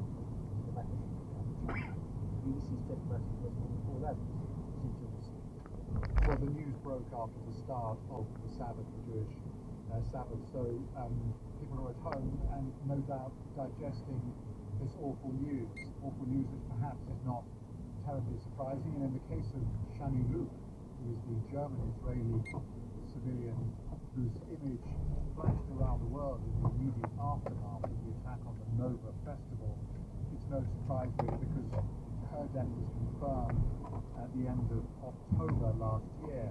But the other 2 hostages whose death has been announced, there had been hopes that both of them might still be alive. You know, this is it's such a dismal, awful business for the families and the friends of the hostages who cling to the hope that somehow through all of these dark, terrible days, their loved ones are still alive. And as time goes on, that number of surviving hostages is dwindling. And you know, for those families and friends of the hostages, it underlines the desperate need they feel for this war to come to an end, or for some more effective mechanism to get their relatives out. In terms of what is happening at the moment, as the military operation continues simultaneously, we have the opening of this aid pier, which is going to be one way of runway into Gaza. What's the impression of how this operation has gone in the first hours and days? Well, it was a very modest start, which is pretty much what everyone expected. Some loads of food, hygiene kits, and some British supplied shelter equipment. The hope is that this will ramp up to the equivalent of anywhere between 90 and 150 lorries a day. So can the new maritime bridge make up the shortfall? The short answer is no. There is not enough aid getting in to the south because the Rafah crossing is closed and the Karan Shalom crossing is not functioning as it should. There is a certain amount of aid coming into the north, because Israelis have opened 2 crossing points there, and that is helping to somewhat relieve the situation in the north. But overall, the picture is way below where it needs to be, and the needs, you know, when you bear in mind that in excess of 600,000 people have once again had to pack up and move in the last 10 days or so, those needs are as great as ever. Paul Adams in Jerusalem. Well, Lieutenant Colonel Peter Grant is a spokesperson for the Defense Forces. And earlier this evening I asked him how they feel these 3 victims of the 7th of October. Through the course of our operations of the last week or so, we've conducted, based on intelligence gathered both from the field but also in questioning of Hamas terrorists that we've captured, we were able to get a lead on where the bodies of shaheeds were being held. The operation that was conducted over the last 24 hours and brought out the bodies in the early hours of this morning took them to the Forensic Institute to confirm their identities. And throughout the course of the day went through the very challenging process of informing the families. And later today and during the day we made the announcement to the public as well. This particular recovery, did that necessitate any kind of action, specific action against Hamas, or did you really recover from the intelligence you could get? I don't want to go into specifics about the operations. They're too early, and there are still operations ongoing as we speak in the Gaza Strip, and I don't want to jeopardize the safety of the forces. But absolutely, the operations in Gaza, whether it's in the north areas of Jabalia or the south, the areas of eastern Rafah, or in the operational corridor in the center, there's lots of engagements that are taking place. We're accompanied fire by RPGs, by sniper fire. There's close quarter combat taking place. And so, of course, throughout the course of these operations, as we're seeking out where the hostages are being held, because that is, and this whole war is designed from our perspective to get the hostages, including women and children, home. That is where we are pushing forward, and this is part of that process. How much of a dilemma is this in terms of operation, striking that balance between the obligation you have to fight and the primary efforts to eliminate Hamas in Gaza, but also to prevent any further fatalities from the hostages, or alternatively, where those hostages are already dead, to recover their remains for the sake of their families?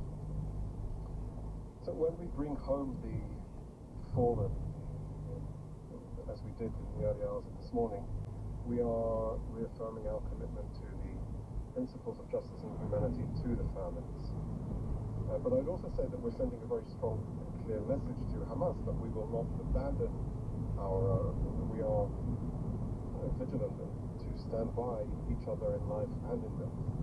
The war effort of bringing home hostages, every last one of them, and in the aftermath now it is 129 hostages that remain in the hands of Hamas, goes hand in hand with the broader goal of dismantling Hamas as a governing authority and terrorist entity, so that they cannot conduct once more the action of abducting partygoers, people that are enjoying a music festival, people that are in their beds, in their kitchens and so on. You wouldn't be willing to live alongside Hamas terrorists that could come into your home at any given moment and slaughter your family and abduct your children. And so Israel is through the idea, and our actions on the ground is to create that paradigm change, to create a better sense of security, but not only a sense, a real sense of security improvement for Israelis, and I would add, Palestinians alike. Of the IDF. Well, whilst Israel continues its military operation in Gaza against Hamas, at The Hague in the Netherlands, the International Court of Justice has been in session hearing South Africa's application for Israel to unimpeded access to Gaza for aid workers, journalists and investigators. The government in Pretoria brought a case this year against Israel, which in probability will take years to reach a final verdict. But in January, the ICJ did issue an instruction to Israel to do everything in its power to prevent genocidal acts and enable humanitarian aid to Gaza. Its judgments are legally binding, although there is no mechanism to enforce them. This week, South Africa has been trying to persuade the court to go further by ordering Israel to immediately cease all military operations, including in Rafah, and to enable humanitarian access. Although part of South Africa's legal team suggested the operation in Rafah was part of an endgame. This is the last step in the destruction of Gaza and its Palestinian people. It was Rafah that brought South Africa to the court, but it is all Palestinians, the national, ethnical and racial group, who need the protection from genocide that the court can order. Well, Gilad Noam from Israel's Justice Ministry told the judges that calling something a genocide did not